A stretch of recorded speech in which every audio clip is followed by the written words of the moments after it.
Campus training സൊല്യൂഷൻസിന്റെ പുതിയൊരു അധ്യായത്തിലേക്ക് എല്ലാവർക്കും സ്വാഗതം.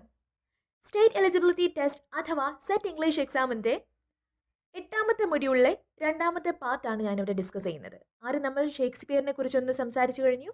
ഇതിനുശേഷം നമ്മൾ ട്രാജഡീസും കോമഡീസും ഹിസ്റ്ററീസും പ്രോബ്ലം പ്ലേസും എല്ലാം നമ്മൾ സെപ്പറേറ്റ് ആയിട്ട് അനലൈസ് ചെയ്യുന്നതായിരിക്കും. അതിലെ സെക്കൻഡ് പാർട്ടായിട്ട് നമ്മളിവിടെ ഡിസ്കസ് ചെയ്യാൻ പോകുന്നത് ഷേക്സ്പിയറിയൻ ട്രാജഡീസ് ആണ്. ഇന്നത്തെ നമ്മുടെ സെഷനിൽ നമ്മൾ ആദ്യമായിട്ട് പഠിക്കാൻ പോകുന്നത് അല്ലെങ്കിൽ അനലൈസ് ചെയ്യാൻ പോകുന്നത് ഷേക്സ്പിയറിയൻ ട്രാജഡീസിന്റെ ക്യാരക്ടറിസ്റ്റിക്സ് എന്താണെന്നും അതിനുശേഷം പ്രധാന ട്രാജഡീസും അവയുടെ ചെറിയ ഡിസ്ക്രിപ്ഷൻസും ഒക്കെയാണ് നമ്മൾ അനലൈസ് ചെയ്യുന്നത്. നമുക്ക് തുടങ്ങാം. Now let's analyze what are the characteristics of Shakespearean tragedies.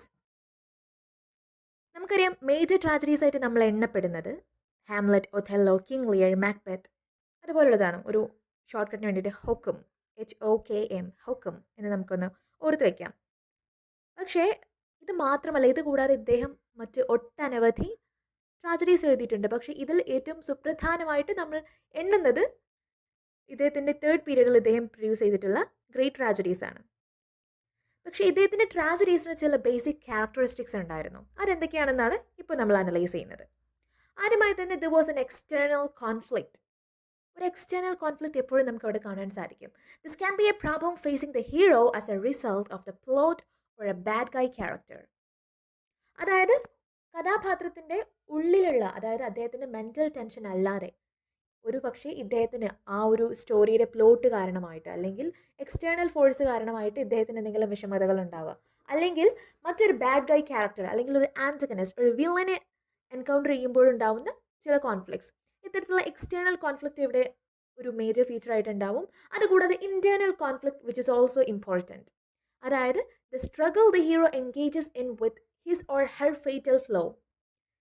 നമ്മൾ അരിസ്റ്റോട്ടീലിയൻ ട്രാജഡി എടുത്ത് നോക്കുകയാണെങ്കിൽ നമുക്കറിയാം അതിൽ പ്രധാനപ്പെട്ട ഒന്നാണ് the tragic flow. The tragic flow അതായത് ഹമാർഷ്യ, HAMARTIA, ഹമാർഷ്യ എന്ന പേരിൽ അറിയപ്പെടുന്നത്. നമുക്കറിയാം ഈ ഹമാർഷ്യ കൊണ്ട് ഉദ്ദേശിക്കുന്നത് ഈ ഒരു ട്രാജിക് ക്യാരക്ടറിൽ ഒരു സുപ്രധാനമായിട്ടുള്ള ഒരു ഫ്ലോ, ഒരു സീരിയസ് ആയിട്ടുള്ള ഒരു കുറവ് അല്ലെങ്കിൽ ഒരു വലിയൊരു എറർ ഇദ്ദേഹത്തിൻ്റെ സ്വഭാവത്തിൽ, ഇദ്ദേഹത്തിൻ്റെ പേഴ്സണാലിറ്റിയിൽ സംഭവിക്കുന്നുണ്ട്. അതുകൊണ്ട് തന്നെ ഈ ഒരു ഹീറോ എൻഗേജ് ചെയ്യുന്നത് അദ്ദേഹത്തിൻ്റെ പല പ്രോബ്ലംസിലും ഈ ഒരു ഫേറ്റൽ ഫ്ലോ കാരണം, ഈ ഒരു മിസ്റ്റേക്ക് കാരണം ഒരുപാട് സംഘർഷം അനുഭവിക്കേണ്ടി വരുന്നു, അല്ലെങ്കിൽ ഇദ്ദേഹം ഉദ്ദേശിച്ച ടാർഗറ്റ് എത്താനൊരു പ്രയാസം വരുന്നു. അത് ഹാംലെറ്റിനെ സംബന്ധിച്ചിടത്തോളം ആണെങ്കിൽ, ഹാംലെറ്റ് എന്നുള്ള പ്ലേ ഒരു പക്ഷേ നിങ്ങൾ മാസ്റ്റേഴ്സിൽ പഠിച്ചിട്ടുണ്ടാവണം. ഹാംലെറ്റിനെ സംബന്ധിച്ചിടത്തോളം ആണെങ്കിൽ ഇദ്ദേഹത്തിൻ്റെ ഹമാർഷ്യ എന്ന് പറയുന്നത് പ്രോക്രാസ്റ്റിനേഷനാണ്. ഇദ്ദേഹം ഓരോന്ന് ആലോചിച്ച് ചെയ്യേണ്ട കാര്യം പിന്നീടത്തേക്ക് മാറ്റിവെക്കും. നമുക്കുണ്ടാവുന്ന പ്രശ്നമാണ് പോസ്റ്റ്പോൺ ചെയ്യുക അല്ലെങ്കിൽ പ്രോക്രാസ്റ്റിനേറ്റ് ചെയ്യുക. അതായിരുന്നു ഇദ്ദേഹത്തിൻ്റെ ട്രാജിക് ഫ്ലോ. മാക്ബത്തിൻ്റെ ട്രാജിക് ഫ്ലോ എന്ന് പറയുന്നത് എന്തായിരുന്നു? അദ്ദേഹത്തിൻ്റെ അംബീഷൻ ആയിരുന്നു, ഓവർ അംബീഷൻ. അദ്ദേഹം ഭയങ്കര അംബീഷ്യസ് ആയിരുന്നു. അതായത് സ്കോട്ട്ലൻഡിൻ്റെ രാജാവായ ഡങ്കനെ വരെ വധിച്ചുകൊണ്ട്, അവിടെ രാജാവാണെന്ന് പറയുന്നത് കുറച്ചൊക്കെ ഒരു അത്യാഗ്രഹമല്ലേ, അത് തന്നെയാണ്. അതായത് അവരുടെ എത്രത്തോളം വീഴ്ചസ് ആയിട്ടുള്ള ക്യാരക്ടറായിട്ടായിരിക്കും നമ്മൾ ഒരു ഹീറോയെ പ്രസൻറ്റ് ചെയ്യുക. പക്ഷേ അതിനെല്ലാം നിഷ്പ്രഭമാക്കാൻ പോകുന്ന അത്രത്തോളം സാധ്യതകൾ ഏറിയ ഒരു തരത്തിലുള്ള ഒരു ട്രാജിക് ഫ്ലോ ആ ഒരു ക്യാരക്ടറിൽ ഉണ്ടാവും. പക്ഷേ യഥാർത്ഥത്തിൽ ബേസിക്കലി ഇവർ ഇൻഹറൻലി ഗുഡ് ആയിരിക്കും, എല്ലാം കൊണ്ടും ഓക്കെ ആയിരിക്കും.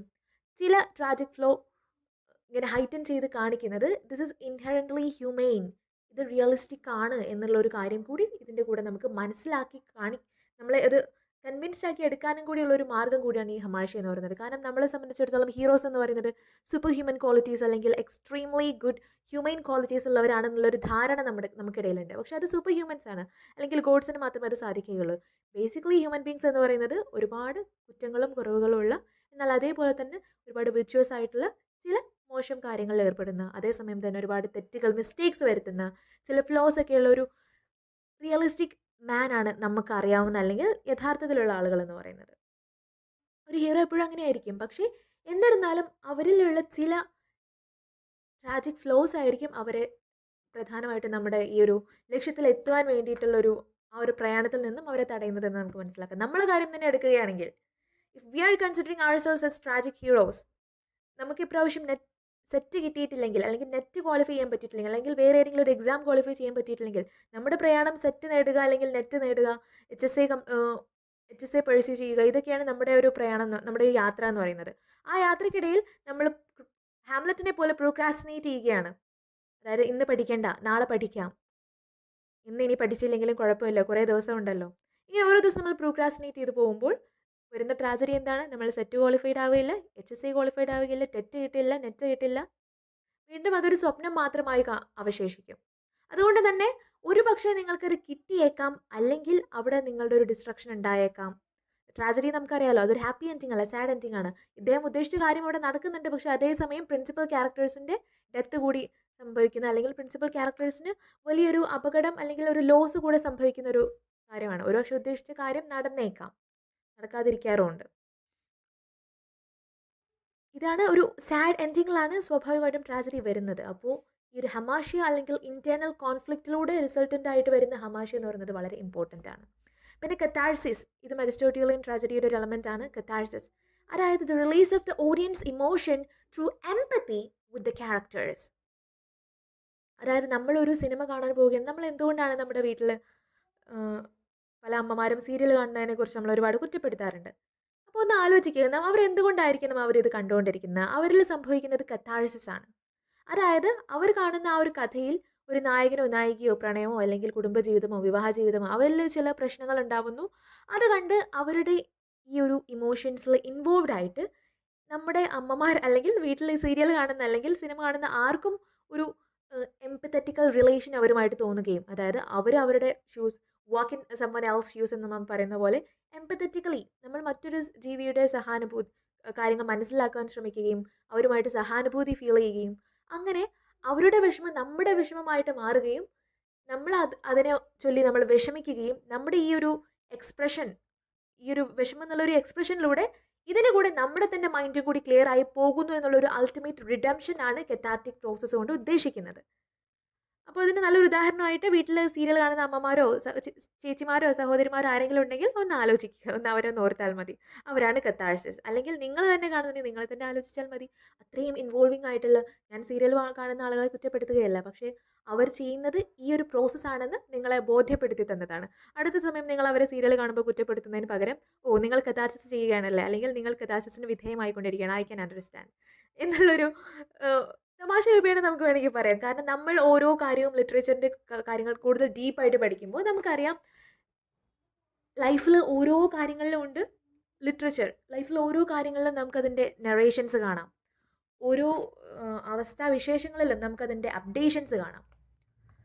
അടുത്തതായിട്ട് മെൻഷൻ ചെയ്യാനുള്ളതാണ് സൂപ്പർ നാച്ചുറൽ എലമെൻറ്റ്സ്. അത് ഷേക്സ്പിയറിൻ്റെയൊക്കെ ഒരു വർക്കിൻ്റെ പ്രധാന എലമെൻ്റ് ആയിരുന്നു സൂപ്പർ നാച്ചുറൽ എലമെൻറ്റ്സ് എന്ന് പറയുന്നത്.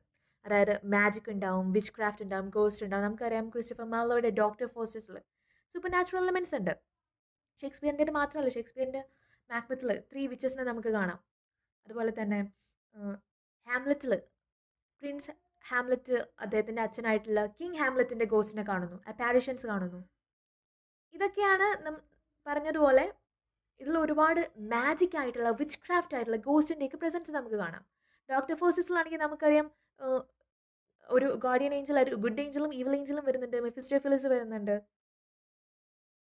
ഇതൊക്കെ ഒരുപാട് റിയൽ അല്ലാത്ത സൂപ്പർ നാച്ചുറൽ, നമ്മുടെ ഈ ഒരു ഭൂമിയുടെ അല്ലെങ്കിൽ ഭൗമതലത്തിനെ അല്ലെങ്കിൽ ഒരു ഫിസിക്കൽ എൻവയോൺമെൻറ്റിനെ കടന്നുകൊണ്ടുള്ള, അതിനെ ട്രാൻസെൻഡ് ചെയ്തുകൊണ്ടുള്ള ചില എക്സ്ട്രാ ടെറസ്ട്രിയൽ ആയിട്ടുള്ള, പാരനോർമൽ ആയിട്ടുള്ള, മാജിക്കൽ ആയിട്ടുള്ള, വിച്ച് ക്രാഫ്റ്റ് റിലേറ്റഡ് ആയിട്ടുള്ള ഗോസ്റ്റ് പോലെയുള്ള സൂപ്പർ നാച്ചുറൽ എലമെൻറ്റ്സ് നമുക്കതിൽ കാണുവാൻ സാധിക്കും. അതുകൂടാതെ ലാക്ക് ഓഫ് പോയറ്റിക് ജസ്റ്റിസ്. കാരണം നമുക്കറിയാം ട്രാജഡി എന്ന് പറയുന്നത് അവിടെ ഒരു പ്രോപ്പർ ജസ്റ്റിസ് സെർവ് ചെയ്യുന്നില്ല എന്നുള്ളത് അതിൻ്റെ ഒരു വലിയൊരു വിഷമതയായിട്ട് നമുക്ക് പലപ്പോഴും തോന്നാറുണ്ട്. ട്രാജഡിയുടെ പ്രശ്നം എന്താണ്? ഒരുപക്ഷെ നിങ്ങൾ വന്ദനം എന്ന് പറഞ്ഞ ഒരു സിനിമ നിങ്ങൾ ഓർക്കുന്നുണ്ടെങ്കിൽ, ഒരുപക്ഷെ എല്ലാവരും കണ്ടിരിക്കാൻ സാധ്യതയുള്ള ഒരു ഫിലിം ആയതുകൊണ്ടാണ് വന്ദനത്തിന് മോഹൻലാലും അതുപോലെ തന്നെ മോഹൻലാൽ ഉണ്ണിയായിട്ടും ഗാഥ എന്ന പേരിലൊരു ഫീമെയിൽ ക്യാരക്ടറായിട്ട് ഒരു ഒരു യൂറോപ്യൻ ആക്ട്രസും കൂടി അഭിനയിച്ച ഒരു സിനിമയായിരുന്നു വന്ദനം എന്ന് പറയുന്നത്. അതിൽ മോഹൻലാൽ, ഉദാഹരണത്തിന് ഞാനൊരു ഡയലോഗ് പറയാം, ഗാഥ ജാം എന്ന് പറയുന്ന wherever you go I will be there എന്ന് പറയുന്ന പ്രശസ്തമായിട്ടുള്ള അഡ്വർടൈസ്മെൻറ്റ്, ആ ഒരു സീനും മൂവീസൊക്കെ നിങ്ങൾക്ക് ഒരുപാട് ഓർമ്മ ഉള്ള ടൈപ്പാണ്. ഒരുപാട് കോമിക്കൽ സീൻസ് വരുന്നുണ്ട്, ഒരുപാട് ഇൻട്രസ്റ്റിംഗ് ആയിട്ടുള്ള കാര്യങ്ങൾ വരുന്നുണ്ട്. അതിൽ മോഹൻലാൽ തന്നെ നായികയോട് തന്നെ കെട്ടിപ്പിടിച്ചുകൊണ്ട് ഐ ലവ് യു എന്ന് പറയാൻ ആവശ്യപ്പെടുന്നുണ്ട്. ഇത്തരത്തിലുള്ള കാര്യങ്ങളൊക്കെ പറഞ്ഞ ഒരു പക്ഷേ നിങ്ങൾക്ക് പെട്ടെന്ന് ഓർമ്മ വരുമായിരിക്കും.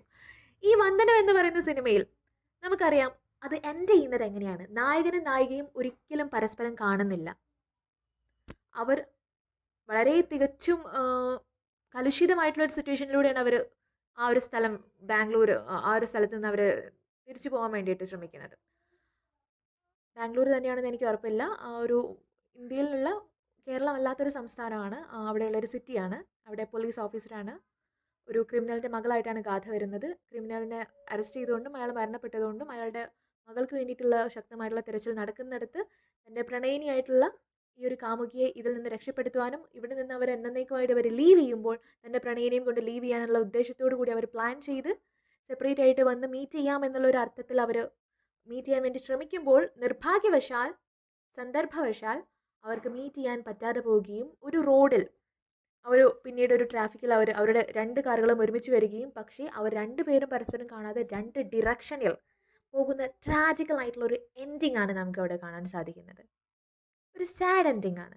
എന്തുകൊണ്ടാണ് നമ്മൾ ഈ ഒരു നമുക്കവിടെ തീർച്ചയായിട്ടും മനസ്സിലാക്കാൻ സാധിക്കും അവിടെ ഒരു പോയറ്റിക് ജസ്റ്റിസ് അല്ല. ഇത്രയും നായികയെ സ്നേഹിച്ച ഈ ഒരു നായികയ്ക്ക് വേണ്ടിയിട്ട് ഇത്രത്തോളം ചെയ്ത ഈ ഒരു ഹീറോ നായികയെ അർഹിക്കുന്നുണ്ടായിരുന്നു. അയാൾക്ക് പ്രോപ്പർലി ഒരു ജസ്റ്റിസ് പ്രൊവൈഡ് ചെയ്തില്ല. മോഹൻലാലിനെ ഉണ്ണി എന്നുള്ള കഥാപാത്രത്തിന് അതിന് പ്രോപ്പറായിട്ടുള്ള ജസ്റ്റിസ് നമ്മൾ നൽകിയില്ല. ഈ ഒരു ചോദ്യം നമ്മുടെ മനസ്സിൽ വരുന്നു.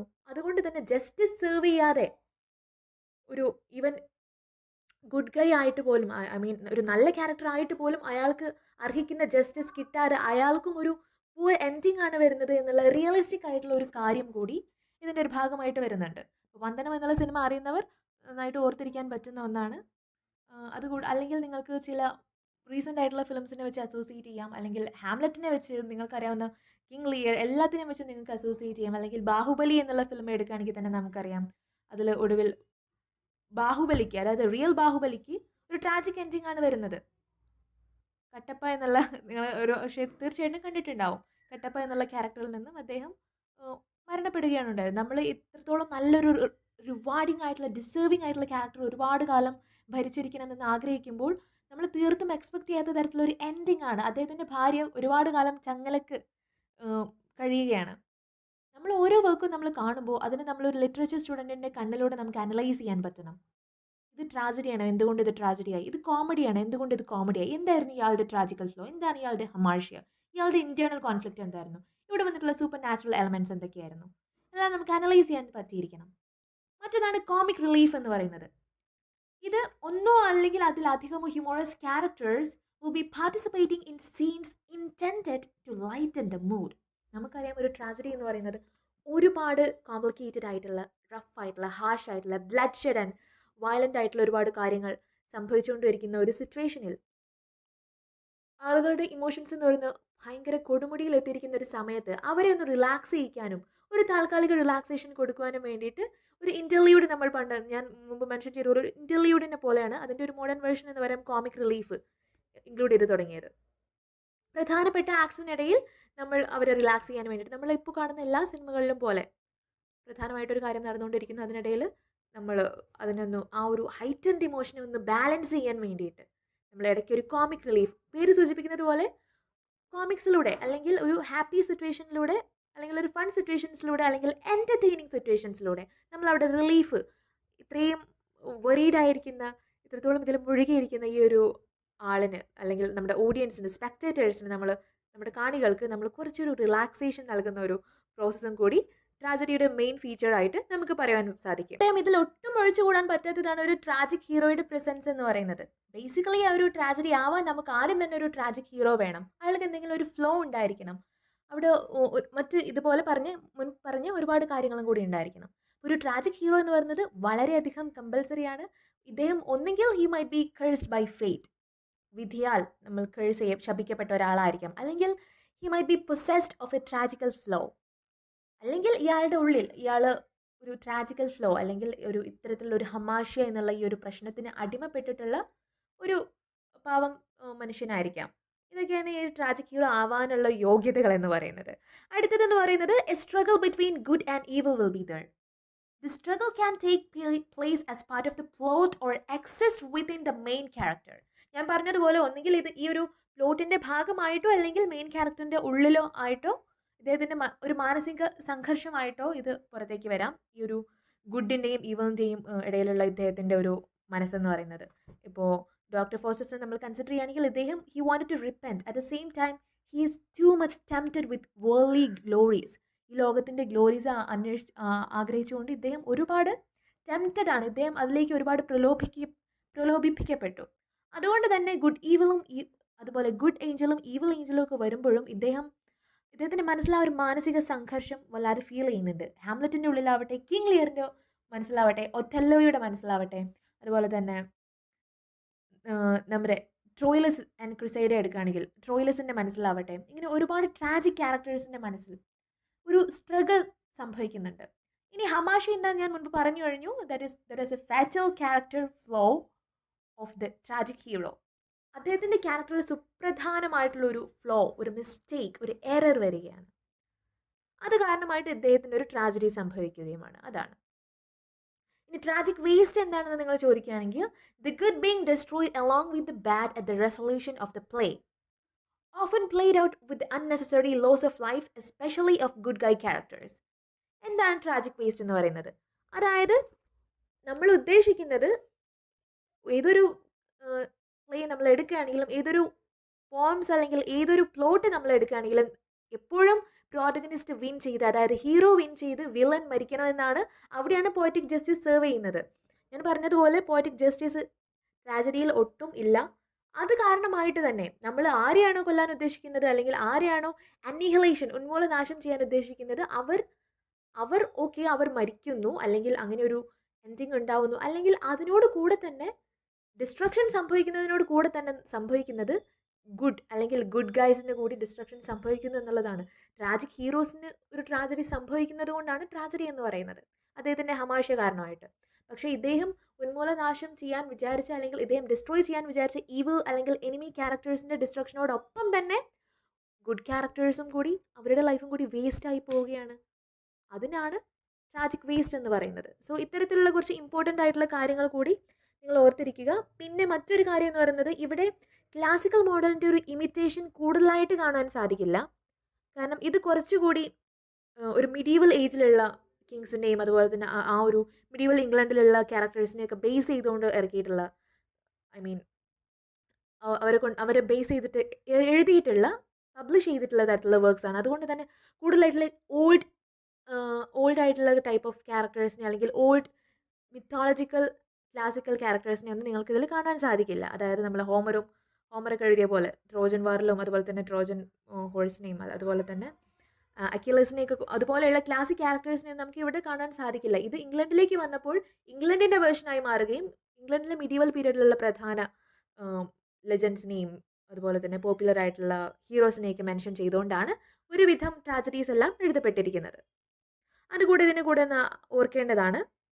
പിന്നെ മറ്റൊരു കാര്യം പറയാനുള്ളത് എന്താണെന്ന് വെച്ചാൽ, ഇവിടെ കൂടുതലായിട്ട് ഫോക്കസ് ചെയ്യേണ്ട ഒരു കാര്യം എന്ന് പറയുന്നത് ക്യാരക്ടർ ഈസ് ഡെസ്റ്റിനി എന്നുള്ള പറഞ്ഞൊരു ടേമാണ്. അതായത് ഷേക്സ്പിയൻ ട്രാജഡിയെ സംബന്ധിച്ചിടത്തോളം ആണെങ്കിൽ ഹ്യൂമൻ സഫറിങ്ങിൻ്റെ ഒരു കോസ് എന്ന് പറയുന്നത് ഹ്യൂമൻ ആക്ഷൻ തന്നെയാണ്. ഒരാൾക്ക് ഇങ്ങനെ ഒരു കാര്യം സംഭവിക്കാൻ എന്ത് സംഭവിച്ചു? കാരണം അതിൻ്റെ ഒരു പിന്നാമ്പുറം എന്താണ്? കാരണം അയാളുടെ ചില ആക്ഷൻസ് ആണ്, അയാളുടെ ചില ഡീഡ്സ് ആണ്.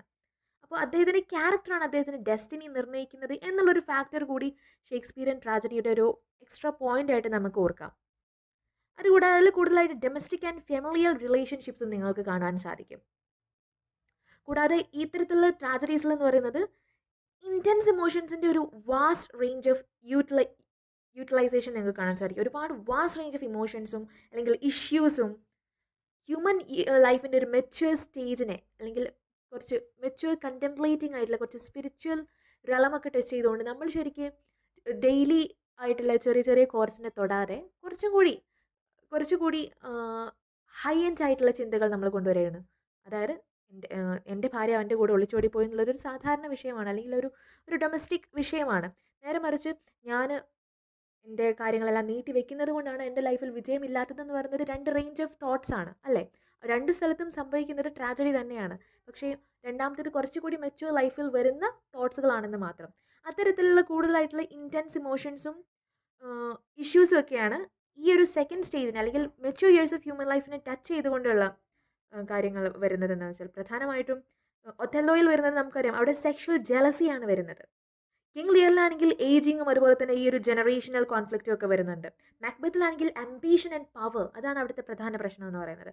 ഹാംലെറ്റിലാണെങ്കിൽ ലൈഫിൽ നമ്മൾ ഈ ഡിലമാസിലൊക്കെ നമ്മൾ ആകെ മീനിങ് സെർച്ച് ചെയ്യാൻ ശ്രമിക്കുകയാണ്, അത് പ്രോക്രാസ്റ്റിനേറ്റ് ചെയ്യാൻ ശ്രമിക്കുകയാണ്, നമ്മൾ എവിടെയും എത്താതെ പോവുകയാണ്, ഇത്തരത്തിലുള്ള കൺഫ്യൂഷൻസ് ഒക്കെയാണ്. ഇതൊക്കെയാണ് ബേസിക്കലി ട്രാജിക് ക്യാരക്ടറിസ്റ്റിക്സ് എന്ന് നമുക്ക് എണ്ണപ്പെടാവുന്ന സുപ്രധാനമായിട്ടുള്ള ചില എലമെന്റ്സ് എന്ന് പറയുന്നത്. ഇനി പ്രധാന ട്രാജഡീസ് ആയിട്ട് നമ്മൾ എടുത്തു പറയുന്നത് എന്ന് പറയുന്നത് Hamlet, Othello, king Lear, Macbeth. ഇവർ ഈ ഒരു 4 പ്ലേസും ഏകദേശം അടുത്തടുത്തായിട്ടാണ് എഴുതിയിട്ടുള്ളതും പെർഫോം ചെയ്തിട്ടുള്ളതും. ഏകദേശം ഒരേ ഒരു കാലയളവിൽ കൂടുതൽ അടുത്തായിട്ട് എഴുതിയിട്ടുള്ള വർക്ക്സ് ആണ്. ഇത് ഇദ്ദേഹത്തിൻ്റെ വളരെ പോപ്പുലർ ആയിട്ടുള്ള വർക്കും കൂടിയാണ് എന്ന് ഓർക്കുക.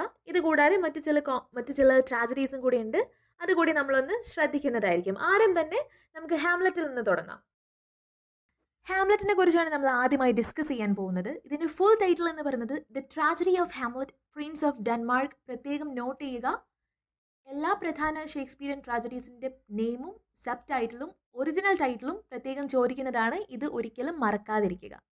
ഇതാണ് നിങ്ങൾ ആദ്യം പഠിക്കേണ്ടത്. പിന്നെ അത് പെർഫോം ചെയ്ത ഇയറും കൂടി ഒന്ന് ശ്രദ്ധിക്കുക. 1601. ഇത് ഇദ്ദേഹത്തിൻ്റെ ലോങ്സ്റ്റ് പ്ലേ ആണ്, which was actually in 29,551 words. ഇതാണ് ഇതിനെക്കുറിച്ച് പറയാനുള്ളത്. ഇത് 18th സെഞ്ച്വറി സമയത്ത് എന്ന് പറയുന്നത് ഷേക്സ്പിയൻ കാനണിലെ ഗ്രേറ്റസ്റ്റ് ആയിട്ടുള്ള ഒരു പ്ലേ ആയിട്ടാണ് അതിനെ കൺസിഡർ ചെയ്തിരുന്നത്. ഇത് ബേസിക്കലി ഒരു സെക്കൻഡ് റിവെഞ്ച് ട്രാജഡിയാണ്. റിവെഞ്ച് ട്രാജഡി നമ്മൾ എന്താണെന്ന് പറഞ്ഞു. ബേസിക്കലി റിവെഞ്ച് ഉണ്ടാവും, ബ്ലഡ് ഷെഡ് ഉണ്ടാവും, സൂപ്പർ നാച്ചുറൽ എലമെന്റ്സ് ഉണ്ടാവും, സൂയിസൈഡ് ഉണ്ടാവും, അങ്ങനെ ഒരുപാട് കാര്യങ്ങൾ നമ്മൾ ഡിസ്കസ് ചെയ്തു.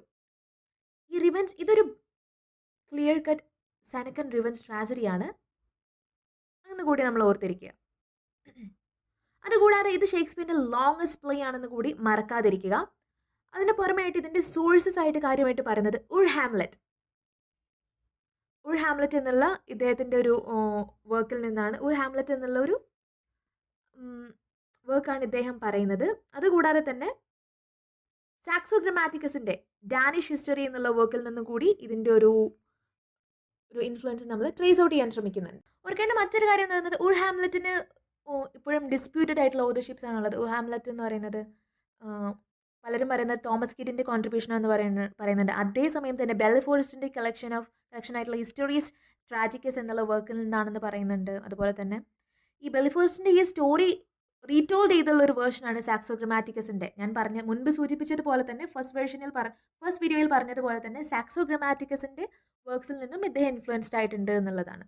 അതുകൊണ്ട് തന്നെ സാക്സോ ഗ്രമാറ്റിക്കസിൻ്റെ വർക്കായിട്ടുള്ള Danish history, which was published in 1514 publish ചെയ്തിട്ടുള്ള ഡാനിഷ് ഹിസ്റ്ററി എന്നുള്ള വർക്കിൽ നിന്നാണ് ഇദ്ദേഹത്തിന് ഇതിൻ്റെ പ്രധാന സോഴ്സ് ലഭിക്കുന്നത്. ഇത് പ്രത്യേകം നോട്ട് ചെയ്ത് വെക്കുക. എക്സ്ട്രാ പോയിന്റ്സ് എപ്പോഴും നിങ്ങൾ നോട്ട് ചെയ്ത് വെക്കുക. ഓക്കെ, ഇനി നമുക്കിതിൻ്റെ പ്ലോട്ട് എന്താണെന്ന് അന്വേഷിക്കാം. ഇത് ബേസിക്കലി സെറ്റ് ചെയ്തിരിക്കുന്നത് ഡെൻമാർക്കിലാണ്. ഇവിടെ നമുക്ക് പ്രിൻസ് ഹാംലെറ്റിനെ കാണാം. ഇവിടെ അദ്ദേഹത്തിൻ്റെ അങ്കിളിനെതിരെയുള്ള റിവെഞ്ച് ആണ് നമുക്ക് ഇതിൽ പ്രധാനമായിട്ടും കാണാൻ സാധിക്കുന്നത്. Claudius, who has murdered Hamlet's father in order to seize his throne and marry Hamlet's mother. എന്താ ഇവിടെ ബേസിക്കലി സംഭവിക്കുന്നത്? ആദ്യം തന്നെ ഡെൻമാർക്കിലെ കിങ് ഹാംലെറ്റ് മരിച്ചു എന്നാണ് നമുക്ക് അറിയാൻ സാധിക്കുന്നത്. അദ്ദേഹത്തിൻ്റെ ബ്രദർ ആയിട്ടുള്ള Claudius has come to the throne and has married his widow queen Gertrude. അദ്ദേഹത്തിൻ്റെ വിഡോ ക്വീൻ ആയിട്ടുള്ള ജെർട്രൂഡിനെ അദ്ദേഹം മാരി ചെയ്യുകയും അതേ സമയത്ത് തന്നെ നമുക്ക് കാണാൻ സാധിക്കും ഡെൻമാർക്കിനെ ഒരു നോർവീജിയൻ ഇൻവാഷനിലൂടെ ഫോർട്ടിൻബ്രാസ് എന്ന് പറഞ്ഞിട്ടുള്ളൊരു കിങ്, അല്ലെങ്കിൽ അവിടുത്തെ ഒരു സുപ്പീരിയർ അഡ്മിനിസ്ട്രേറ്റർ, അവിടുത്തെ കിങ് ഫോർട്ടിൻബ്രാസ് ഇവരെ ചാലഞ്ച് ചെയ്യുകയാണ്, ത്രട്ടൻ ചെയ്യുകയാണ്. കാരണം രാജാവ് മരിച്ചുവല്ലോ. അപ്പോൾ പിന്നെ ഈ ഒരു രാജ്യത്തിന് ഭീഷണി ഉണ്ടാവും. സ്വാഭാവികമായിട്ടും അത് ഡിഫെൻഡ് ചെയ്യേണ്ട ഒരു സമയമാണ്. ഈ ഒരു കാര്യങ്ങളൊക്കെ പറഞ്ഞുകൊണ്ടാണ് നമ്മുടെ ക്ലൗഡിയസ് ഇത് ഡിഫെൻഡ് ചെയ്യാൻ വേണ്ടിയിട്ട്, അദ്ദേഹത്തിൻ്റെ സ്ഥാനാരോഹണം ഡിഫെൻഡ് ചെയ്യാൻ വേണ്ടിയിട്ട് ഈ ഒരു കാര്യങ്ങളൊക്കെ നിരത്തുന്നൊക്കെ ഉണ്ട്. ഇനി ഈ ഒരു കാര്യം നടന്നുകൊണ്ടിരിക്കുമ്പോൾ ഈ ഒരു സാഹചര്യത്തിൽ കൂടിയാണ് ഇദ്ദേഹത്തിൻ്റെ ഫ്രണ്ട് ആയിട്ടുള്ള ഹൊറേഷ്യോ, അതായത് പ്രിൻസ് ഹാംലെറ്റ്, മരിച്ചുപോയ കിങ് ഹാംലെറ്റിൻ്റെ മകനായിട്ടുള്ള പ്രിൻസ് ഹാംലെറ്റിനെ ഇദ്ദേഹത്തിൻ്റെ ഉറ്റ സുഹൃത്തായിട്ടുള്ള ഹൊറേഷ്യോ കോൺടാക്ട് ചെയ്യുകയും എന്നിട്ട് ഈ ഒരു ഫോർട്ടിൻ്റെ ഈ ഒരു ഭാഗത്തേക്ക് വരണമെന്ന് ആവശ്യപ്പെടുമ്പോൾ പ്രിൻസ് ഹാംലെറ്റ് അങ്ങോട്ട് ചെല്ലുകയും അപ്പോൾ ഇദ്ദേഹം ഹൊറേഷ്യോ മെൻഷൻ ചെയ്തതുപോലെ തന്നെ ഞാൻ കിങ് ഹാംലെറ്റിൻ്റെ ഗോസ്റ്റിനെ കണ്ടു എന്നുള്ളത്, ആ ഒരു വസ്തുത ഇദ്ദേഹം വ്യക്തമായി കണ്ട് മനസ്സിലാക്കുവാനും സാധിച്ചു. ഇങ്ങനെ ഫാദറിൻ്റെ ഗോസ്റ്റ് പറയുന്നത് ക്ലോഡിയസ് ആണ് എന്നെ പോയിസൺ ചെയ്തിരിക്കുന്നത് എന്നാണ്. അതുകൊണ്ട് റിവെഞ്ച് ആവശ്യപ്പെടുന്നുണ്ട്. അങ്ങനെയാണ് ഹാംലെറ്റ് ഞാൻ ഇതിന് റിവഞ്ച് ചെയ്തിരിക്കുമെന്ന് ഇദ്ദേഹം ദൃഢനിശ്ചയം ചെയ്യുകയാണ്. പക്ഷേ he needs to verify Claudius guilt and his mother's innocence. ഇവിടെയാണ് ഇദ്ദേഹത്തിന് ഒരു ട്രാജിക്കൽ ഫ്ലോ സംഭവിക്കുന്നത്. ഇദ്ദേഹം വെരിഫൈ ചെയ്യാൻ ശ്രമിക്കുന്നിടത്തോളം കൂടുതലായിട്ട് അത് പ്രോക്രാസ്റ്റിൻഡ് ആയിട്ട് പോവുകയാണ് എന്നുള്ളൊരു മറ്റൊരു കാര്യം കൂടി ഇവിടെ ഓർക്കേണ്ടതുണ്ട്. അങ്ങനെ ഹാംലെറ്റ് പെർsuades a company of actors to revive an old play, the murder of Gonzago, that parallels the story of Claudius. The murder of Gonzago എന്ന് പറയുന്ന ഒരു പ്ലേ യൂസ് ചെയ്തിട്ട് ഗോൺസാഗോ എന്നുള്ള പറയുന്ന ആളെ അദ്ദേഹത്തിൻ്റെ വൈഫും അദ്ദേഹത്തിൻ്റെ സഹോദരനും കൂടി എങ്ങനെ മർഡർ ചെയ്തു എന്നുള്ള സെയിം തീം വരുന്ന ഒരു സബ്പ്ലോട്ട് പോലെയുള്ള ഒരു സെയിം, ഐ മീൻ സബ്പ്ലോട്ട് അല്ല ഇത്, ഇതിൻ്റെ ഒരു സെയിം തീം വരുന്ന ഒരു സിമിലർ സ്റ്റോറി വെച്ചിട്ടുള്ള ഒരു drama, play within A play. അത് മറ്റൊരു പ്രത്യേകതയാണ് റിവെഞ്ച് ട്രാജഡിയുടെ. ഒരു പ്ലേയിൽ മറ്റൊരു കഥ പറയും. ഈ ഒരു രണ്ടാമത്തെ കഥയുടെ ഉദ്ദേശം എന്ന് പറയുന്നത് ചില ആളുകൾക്ക് ഒരു റിമൈൻഡറാണ്, ഒരു ചാലഞ്ചാണ്, അവർക്ക് ചില പാഠം പഠിപ്പിക്കുക എന്നുള്ളൊരു ഉദ്ദേശത്തിലാണ് ഇതിൻ്റെ ഒരു വർക്കിംഗ് എന്ന് പറയുന്നത്. അപ്പം ഇദ്ദേഹം ഈ ഒരു ഹാംലെറ്റ് ഇതിനെ റീനെയിം ചെയ്യുന്നത് അല്ലെങ്കിൽ വിശേഷിപ്പിക്കുന്നത് മൗസ് ട്രാപ്പ് എന്ന് പറയുന്നതാണ്. ഈ ഒരു ട്രാപ്പിൽ ഒരു മൗസ് വന്ന് വീഴാനിടയുണ്ട്. അത് ക്ലോഡിയസിനെ സെറ്റ് ചെയ്തിട്ടുള്ള ട്രാപ്പാണ്. അവർ ഈ ഒരു ആക്ടേഴ്സിനെ ബ്രൈബ് ചെയ്തുകൊണ്ട് അവർ ചെയ്യുന്ന പ്ലേ എന്ന് പറയുന്നത് മർഡർ ഓഫ് ഗോൺസാഗോ. അതായത് കിങ് ഹാംലെറ്റിനെ വധിച്ച് ഏകദേശം ഒരു സിമിലർ സീൻ റീക്രിയേറ്റ് ചെയ്യാൻ ശ്രമിക്കുകയും അതുവഴി ക്ലോഡിയസിൻ്റെയും ജെർട്രൂഡിൻ്റെയും മുഖത്തുള്ള ഭാവവ്യത്യാസങ്ങൾ നോക്കി മനസ്സിലാക്കി അവരിൽ കുറ്റബോധമാണോ വരുന്നത്, വേറെ വല്ല എക്സ്പ്രഷൻസും ആണോ എന്നുള്ള കാര്യങ്ങൾ ഒന്ന് മനസ്സിലാക്കി എടുക്കാൻ വേണ്ടിയിട്ടുള്ളൊരു ഹാംലെറ്റിൻ്റെ ടാക്റ്റിക്കൽ ആയിട്ടുള്ളൊരു മൂവായിരുന്നു അത്. അങ്ങനെ ഇദ്ദേഹം ഇത് കാണുകയും നമ്മുടെ ക്ലോഡിയസ് എണീറ്റ് പോവുകയും ഒക്കെ ചെയ്യുന്നതൊക്കെ കണ്ടു. ഇതിനിടയ്ക്ക് ഇദ്ദേഹം ക്ലോഡിയസിനെ കൊല്ലാൻ ശ്രമിച്ചു, പക്ഷേ ഇദ്ദേഹത്തിന് സാധിക്കുന്നില്ല. വീണ്ടും ഇദ്ദേഹം ഒരുപാട് ചിന്തിച്ചുകൊണ്ടിരിക്കുകയാണ്. ഇദ്ദേഹം ഒരുപാട് സലിലക്കീസിൽ ഒരുപാട് ആത്മകഥത്തിൽ ഏർപ്പെടുകയാണ്. ആത്മകഥം കഴിയുമ്പോഴേക്കും നമ്മൾ പറഞ്ഞതുപോലെ ഞാൻ മുമ്പ് സൂചിപ്പിച്ചതുപോലെ ജഗതിയുടെ ഒരു കോമഡി വെച്ച് ഒരു ട്രോള് കണ്ടിരുന്നു ഞാൻ. അതിൽ കണ്ടിട്ടുള്ളത് ക്ലോഡിയസിനെ കൊല്ലാൻ പോകുന്ന ഹാംലെറ്റ്, അല്ലെങ്കിൽ വേണ്ട 2 സലിലക്കി പറഞ്ഞിട്ട് പോകാമെന്ന് പറയുന്ന പോലെ. ഇതുപോലെയാണ് സംഭവിക്കുന്നത്. ഇദ്ദേഹം 2 ആത്മകഥം പറഞ്ഞ് കഴിയുമ്പോഴേക്കും നമ്മുടെ കിങ് ക്ലോഡിയസ് സ്ഥലം വിട്ടിട്ടുണ്ടാവും. അതാണ് ഇദ്ദേഹത്തിൻ്റെ പ്രൊക്രാസ്റ്റിനേറ്റ് ചെയ്ത് ഇദ്ദേഹത്തിന് എങ്ങും എത്താൻ കഴിയാത്തൊരവസ്ഥ വരുന്നു. അതുകൂടാതെ ഹാംലെറ്റ് കുറച്ച് സ്ട്രേഞ്ച് ആയിട്ട് ബിഹേവ് ചെയ്യുന്നു. അദ്ദേഹത്തിൻ്റെ സ്വീറ്റ് ഹാർട്ട് ആയിട്ടുള്ള ഒഫീലിയെ റിജക്റ്റ് ചെയ്യുന്നു. ഒഫീലിയയുടെ ഫാദർ എന്ന് പറയുന്നത് പൊളോണിയസ് കോർട്ട് ഷാമ്പർലൈനാണ്. പൊളോണിയസും കൂടി ഇദ്ദേഹം മാഡ് ആണെന്ന് കൺവിൻസ്ഡ് ആവുന്നുണ്ട്. അങ്ങനെ ക്ലോഡിയസിൻ്റെ ഗിൽറ്റ് ഒടുവിൽ റിവീൽഡ് ആവുന്നത് ഈ ഒരു പ്ലേ വിത്തിൻ ദ പ്ലേയിലാണെന്ന് ഞാൻ മുൻപ് പറഞ്ഞു കഴിഞ്ഞു. അതുവഴി ഇദ്ദേഹം പ്രിൻസ് ഹാംലെറ്റ് ഇദ്ദേഹത്തെ വധിക്കാനൊക്കെ ശ്രമിക്കുന്നൊക്കെ ഉണ്ടായിരുന്നു. പക്ഷേ നിർഭാഗ്യവശാൽ ഇദ്ദേഹത്തിന് സാധിക്കുന്നില്ല. അങ്ങനെ ക്ലോഡിയസ് ഹാംലെറ്റിൻ്റെ ഈ ഒരു അസുഖം കണ്ട് ഇദ്ദേഹം മാഡ്നെസ് ആക്ട് ചെയ്യുന്നുണ്ട്. അതും റിവെഞ്ച് ട്രാജഡിയുടെ മറ്റൊരു പ്രത്യേകതയാണ്. അതായത് ഫെയിൻഡ് മാഡ്നെസ്, നമ്മൾ മാഡ്നെസ് ഫേക്ക് ചെയ്യാണ്. ആ മാഡ്നെസ് ഫേക്ക് ചെയ്യുന്നതിന് ഇദ്ദേഹത്തിന് ചില ഉദ്ദേശങ്ങളുണ്ട്, അല്ലെങ്കിൽ ഒരുപക്ഷെ തീർച്ചയായും ഇൻസെയിൻ ആയി പോകുന്ന ചില സന്ദർഭങ്ങൾ അങ്ങനെയും വരാറുണ്ട്. അങ്ങനെ ഹാംലെറ്റിനെ ഇംഗ്ലണ്ടിലേക്ക് കൊണ്ടുപോകാനും റോസൻക്രാൻസിനോടും ഗിൽഡൻസ്റ്റേണിനോടും അവിടെ എത്തിയിട്ട് ഇദ്ദേഹത്തെ തന്ത്രപരമായി വധിക്കുവാനും ക്ലോഡിയസ് നിർദ്ദേശം നൽകുകയാണ്. ഇത് ഡെൻമാർക്കിലാണ് ഈ സ്റ്റോറി സെറ്റ് ചെയ്തിരിക്കുന്നത്. ഡെൻമാർക്കിൻ്റെ കിങ് ആണ് ക്ലോഡിയസ് ഇപ്പോൾ എന്ന് ഓർക്കുക. ഇദ്ദേഹത്തെ ഇംഗ്ലണ്ടിലേക്ക് അയക്കുവാൻ വേണ്ടിയിട്ടാണ്, അതായത് ബെറ്റർ ട്രീറ്റ്മെൻറ്റ് എന്നുള്ളൊരു ഓപ്ഷൻ എന്നുള്ള തരത്തിലാണ് ഈ ഒരു യാത്രയപ്പെന്ന് ആലോചിക്കുക. പക്ഷേ Hamlet escapes and Rosencrantz and Guildenstern are killed instead. ഇതിൻ്റെ കൂടെ തന്നെ ചേർത്ത് വെച്ച് വായിക്കേണ്ട മറ്റൊരു പ്രധാന വർക്കാണ് റോസൻക്രാൻസും ഗിൽഡൻസ്റ്റേണിനും ഇദ്ദേഹത്തിൻ്റെ കയ്യിൽ ഒരു കത്ത് കൊടുക്കുകയായിരുന്നു അവിടെ എത്തുന്ന രാജാവിന്.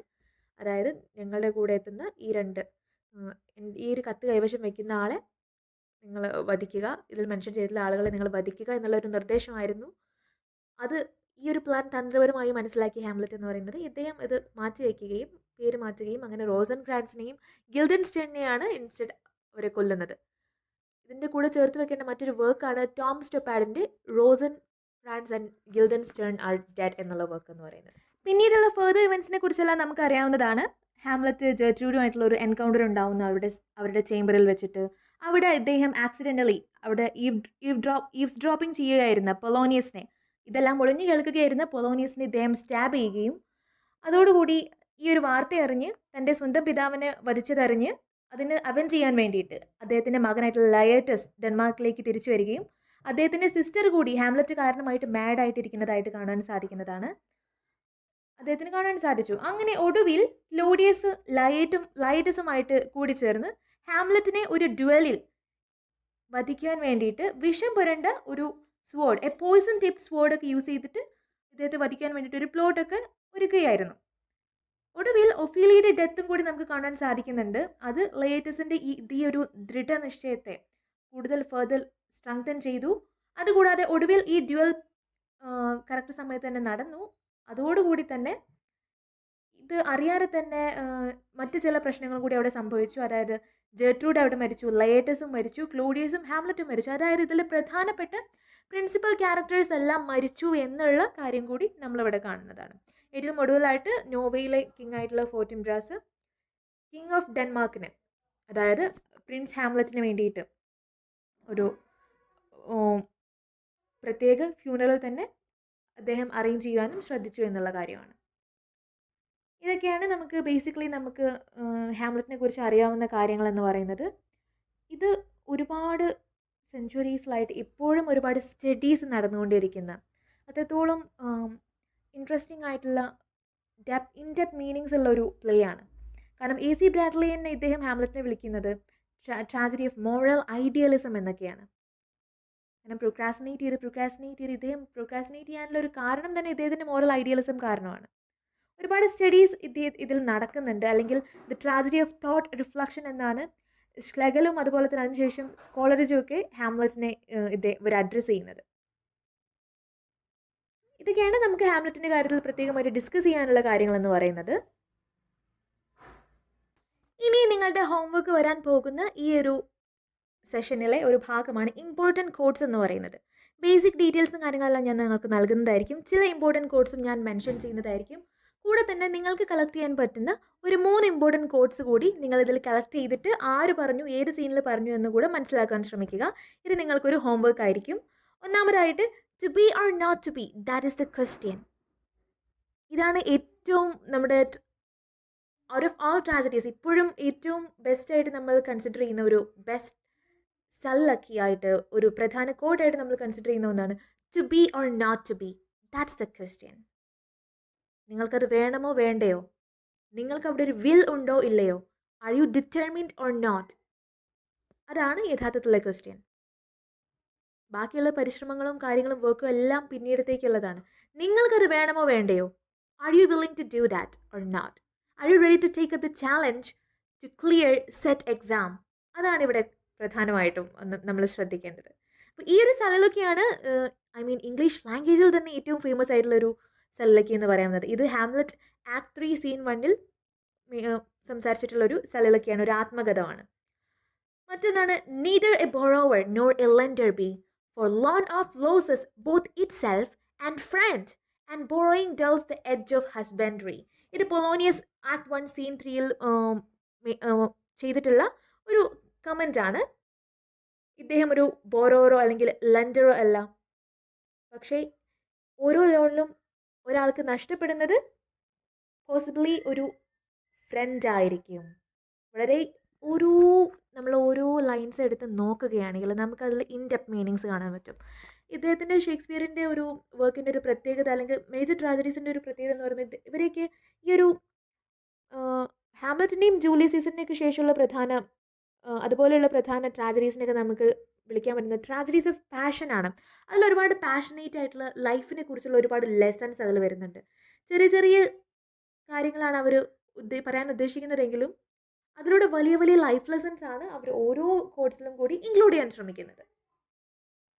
ഇദ്ദേഹത്തിൻ്റെ നെക്സ്റ്റ് വർക്കാണ് ഒഥെല്ലോ എന്ന് പറയുന്നത്. ഒഥെല്ലോ എന്ന് പറയുന്നത് 1602 to 4 നമ്മൾ ഏകദേശം ഇതിൻ്റെ ഒരു ടൈം എസ്റ്റിമേറ്റ് ചെയ്യുന്നത്. ഇത് സബ് ടൈറ്റിൽഡ് ആയിട്ടുള്ളത്, ഇതിൻ്റെ സബ് ടൈറ്റിൽ വരുന്നത് ദ മൂർ ഓഫ് വെനീസ് എന്നുള്ളതാണ്. സബ് ടൈറ്റിൽസ് പ്രത്യേകം ശ്രദ്ധിക്കുക.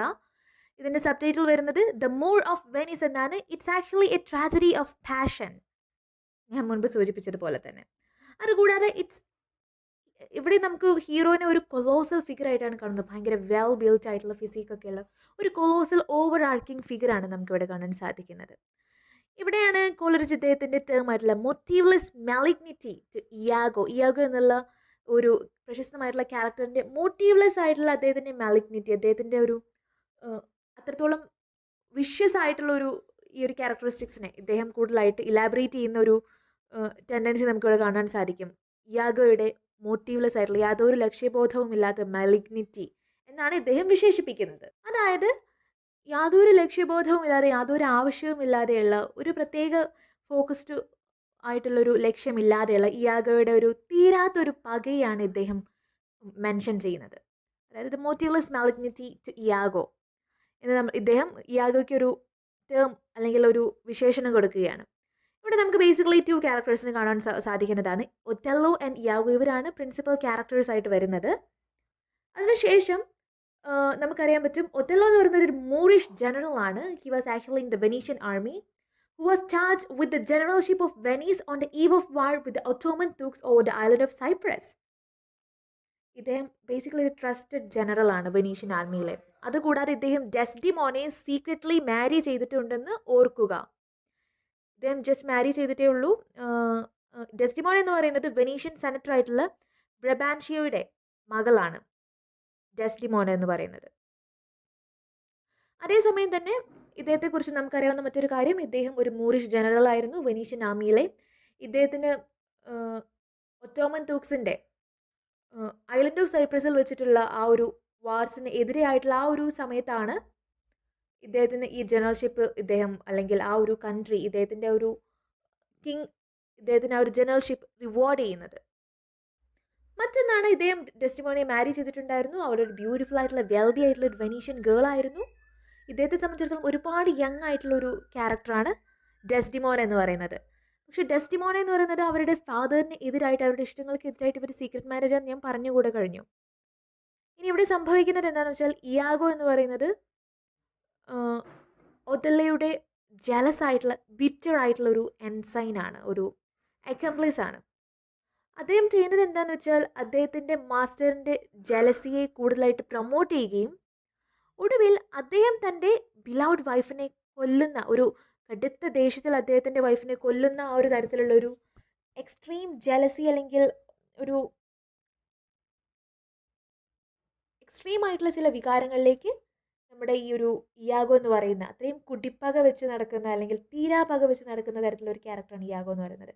അങ്ങനെ ഒരു സിറ്റുവേഷനിലേക്ക് ഇദ്ദേഹം തൻ്റെ മാസ്റ്ററിനെ എത്തിക്കുന്നു എന്നുള്ളതാണ് ഇയാഗോയുടെ ഒരു പ്രത്യേകത എന്ന് പറയുന്നത്. അപ്പം ഒതല്ലോയെ പോലെ തന്നെ ഫേമസ് ആണ് ഇയാഗോ ഇതിൽ. അപ്പം ഒരുപക്ഷെ ഈ ഹീറോയേക്കാൾ കൂടുതൽ ഇമ്പോർട്ടൻസ് വരുന്ന ഒരു ക്യാരക്ടറാണ് ഇയാഗോ എന്ന് പറയുന്നത്. നമ്മൾ ജോൺ മിൽട്ടൻ്റെ പാരഡൈസ് ലോസ്റ്റ് എന്നുള്ളൊരു വർക്ക് അനലൈസ് ചെയ്തപ്പോൾ ഇതിൽ സെൻട്രൽ ക്യാരക്ടറായിട്ട് വരുന്നത് ആഡമോ ഈവോ അല്ലെങ്കിൽ മറ്റുള്ള പ്രഷ്യസ് ആയിട്ടുള്ള കാര്യങ്ങളോ ഒന്നുമല്ല. നേരെ മറിച്ച് ഇത് സാറ്റാനെ പ്രൈസ് ചെയ്യുന്ന ഒരു കാര്യമാണ്, അല്ലെങ്കിൽ സാറ്റാൻ്റെ ഹീറോയിസം എക്സ്പ്ലെയിൻ ചെയ്യുന്ന ഒന്നാണ് എന്നുള്ള തരത്തിൽ ആളുകൾ അത് റീഇൻറ്റർപ്രറ്റ് ചെയ്തിരുന്നു, ഡീകൺസ്ട്രക്ട് ചെയ്തിട്ടുണ്ടായിരുന്നു. അതുപോലെ ഒരു ഇൻ്റർപ്രിട്ടേഷൻ വേണമെങ്കിൽ അല്ലെങ്കിൽ ഒരു ഡീകൺസ്ട്രക്ഷൻ നമുക്ക് ഇവിടെയും സാധ്യമാണ്. ഇവിടെ ഇയാഗോയുടെ മോട്ടീവിനനുസരിച്ചുള്ള അല്ലെങ്കിൽ ഇദ്ദേഹത്തിൻ്റെ മോട്ടീവ്ലെസ് ആയിട്ടുള്ള ചില പ്രത്യേക താല്പര്യങ്ങളെ സംരക്ഷിക്കാൻ വേണ്ടിയിട്ട് ചില ആളുകളെ തമ്മിലടിപ്പിക്കുന്ന ഒരു തരത്തിലുള്ളൊരു ക്യാരക്ടറായിട്ടാണ് നമുക്ക് ഇവിടെ ഇയാഗോയെ കാണാൻ സാധിക്കുന്നത്. ഇതിൻ്റെ പ്രധാന സോഴ്സായിട്ട് നമ്മൾ മെൻഷൻ ചെയ്യുന്നത് സിൻതിയോ എന്ന് പറയുന്ന ഒരു റൈറ്ററുടെ ഹെക്കാറ്റോമിത്തി HECATOMMITHI ഹെക്കാറ്റോമിത്തി എന്ന് പറയുന്ന ഒരു വർക്കാണ്. നോട്ട് ചെയ്യുക, പ്രത്യേകം നോട്ട് ചെയ്യുക. ഇനി നമുക്കറിയാൻ പറ്റുന്നത് ഇതിൻ്റെ ഒരു മറ്റുള്ള ട്രാജഡിയിൽ നിന്നുള്ളതിനേക്കാളും കുറച്ചുകൂടി ഇൻറ്റിമേറ്റ് ആണ്. നമുക്ക് മനസ്സിലാവും സ്വാഭാവികമായിട്ട് ഇദ്ദേഹത്തിൻ്റെ സ്വന്തം വൈഫിനെ കില്ല് ചെയ്യുന്നു എന്ന് പറയുമ്പോൾ അവിടെ ഒരു വലിയൊരു പ്രശ്നമുണ്ടല്ലേ. അതായത് ഇവിടെ നമ്മൾ ഹാംലെറ്റിലോ മാക്ബത്തിലോ കാണുന്ന പോലെ സൂപ്പർ നാച്ചുറൽ ടെററോ അങ്ങനെയുള്ള കാര്യങ്ങളൊന്നുമില്ല. അതുപോലെ തന്നെ കിങ് ലിയറിൽ കാണിക്കുന്ന പോലെ സൈക്കോളജിക്കൽ ആയിട്ടുള്ള ഡിറേഞ്ച്മെൻ്റ് ഒന്നുമില്ല. അതുപോലെ തന്നെ ഒരു കിങ്ഡമും ഒരു പ്രോബ്ലത്തിലും അല്ല. No kingdoms are at stake. അതുപോലെ തന്നെ പൊളിറ്റിക്കൽ കോൺസിക്വൻസസ്, ഈ ഒരു ആക്ഷൻ്റെ പൊളിറ്റിക്കൽ കോൺസിക്വൻസസും എംഫസൈസ് ചെയ്തിട്ടില്ല. നേരെ മറിച്ച് ഇവിടെ ഫസ്റ്റ് ടൈം ഇൻ ഷേക്സ്പിയറിൻ്റെ ഒരു മറ്റ് ട്രാജഡീസിനെ കമ്പയർ ആണെങ്കിൽ ഫസ്റ്റ് ടൈം ഒരു കൊളോസൽ ഫിഗറിനെ കാണിക്കുകയാണ്, ഒരു ഓവർ ആക്കിങ് ആയിട്ടുള്ള ടവറിങ് ആയിട്ടുള്ള ഒരു ക്യാരക്ടറിനെ കാണുകയാണ്. അതുപോലെ തന്നെ ചില എക്സ്ട്രീം ഹ്യൂമൻ ഇമോഷൻസ് നമ്മുടെ കൈവിട്ടു പോയാൽ, നമ്മുടെ ബെൻ ജോൺസൺ പറഞ്ഞതുപോലെ നമ്മുടെ ഫോർ ഹ്യൂമേഴ്സ് ഉണ്ട്, അതിൽ ചില ഹ്യൂമർ മറ്റു ചിലരിൽ കൂടുതലായിരിക്കും. ആ ഒരു ഹ്യൂമറിൻ്റെ ഒരു അതിപ്രസരം നമുക്കിവിടെ കാണാൻ സാധിക്കും. Specifically which was prompted by Iago എന്നുള്ള കാര്യം കൂടി പ്രത്യേകം നോട്ട് ചെയ്യുക. ഇനി പ്രധാനപ്പെട്ട ചില കോട്ട്സ് ആണ്. I follow to serve my turn upon him. We cannot all be masters nor all masters cannot be truly followed. ഇയാഗോ പറയുന്ന ഒരു പ്രധാനപ്പെട്ട ഒരു ലൈനാണിത്. ഇതിൽ നിന്ന് തന്നെ നമുക്ക് ഇയാഗോയുടെ മനസ്സ് മനസ്സിലാക്കിയെടുത്തൂടെ. I follow to serve my turn upon him. We cannot all be masters. അല്ലെങ്കിൽ എല്ലാ മാസ്റ്റേഴ്സിനും നമുക്ക് ട്രൂലി ഫോളോ ചെയ്യാനും പറ്റില്ല. യാഗോയുടെ യഥാർത്ഥ ഉള്ളുകളി വ്യക്തമാവുന്ന ഒരു ലൈനാണിത്. യെറ്റ് ഐ വിൽ നോട്ട്, ഇത് ആക്ട് 1 സീൻ 1 പ്രത്യേകം ഓർക്കുക. Yet I will not shed her blood nor scar that whiter skin of hers than snow, and smooth as monumental alabaster. ഇദ്ദേഹം തൻ്റെ ഭാര്യയെ വധിക്കാൻ നേരം വളരെ കണ്ടംപ്ലേറ്റ് ചെയ്യുന്ന, അല്ലെങ്കിൽ അതിനെക്കുറിച്ച് ചിന്തിക്കുന്ന, കൺഫ്യൂസ്ഡ് ആയി പോകുന്ന ഒരു അവസരത്തിൽ പറയുന്നതാണ് Othello, which was in act 5 scene 2. I will not shed her blood nor scar that whiter skin of hers than snow.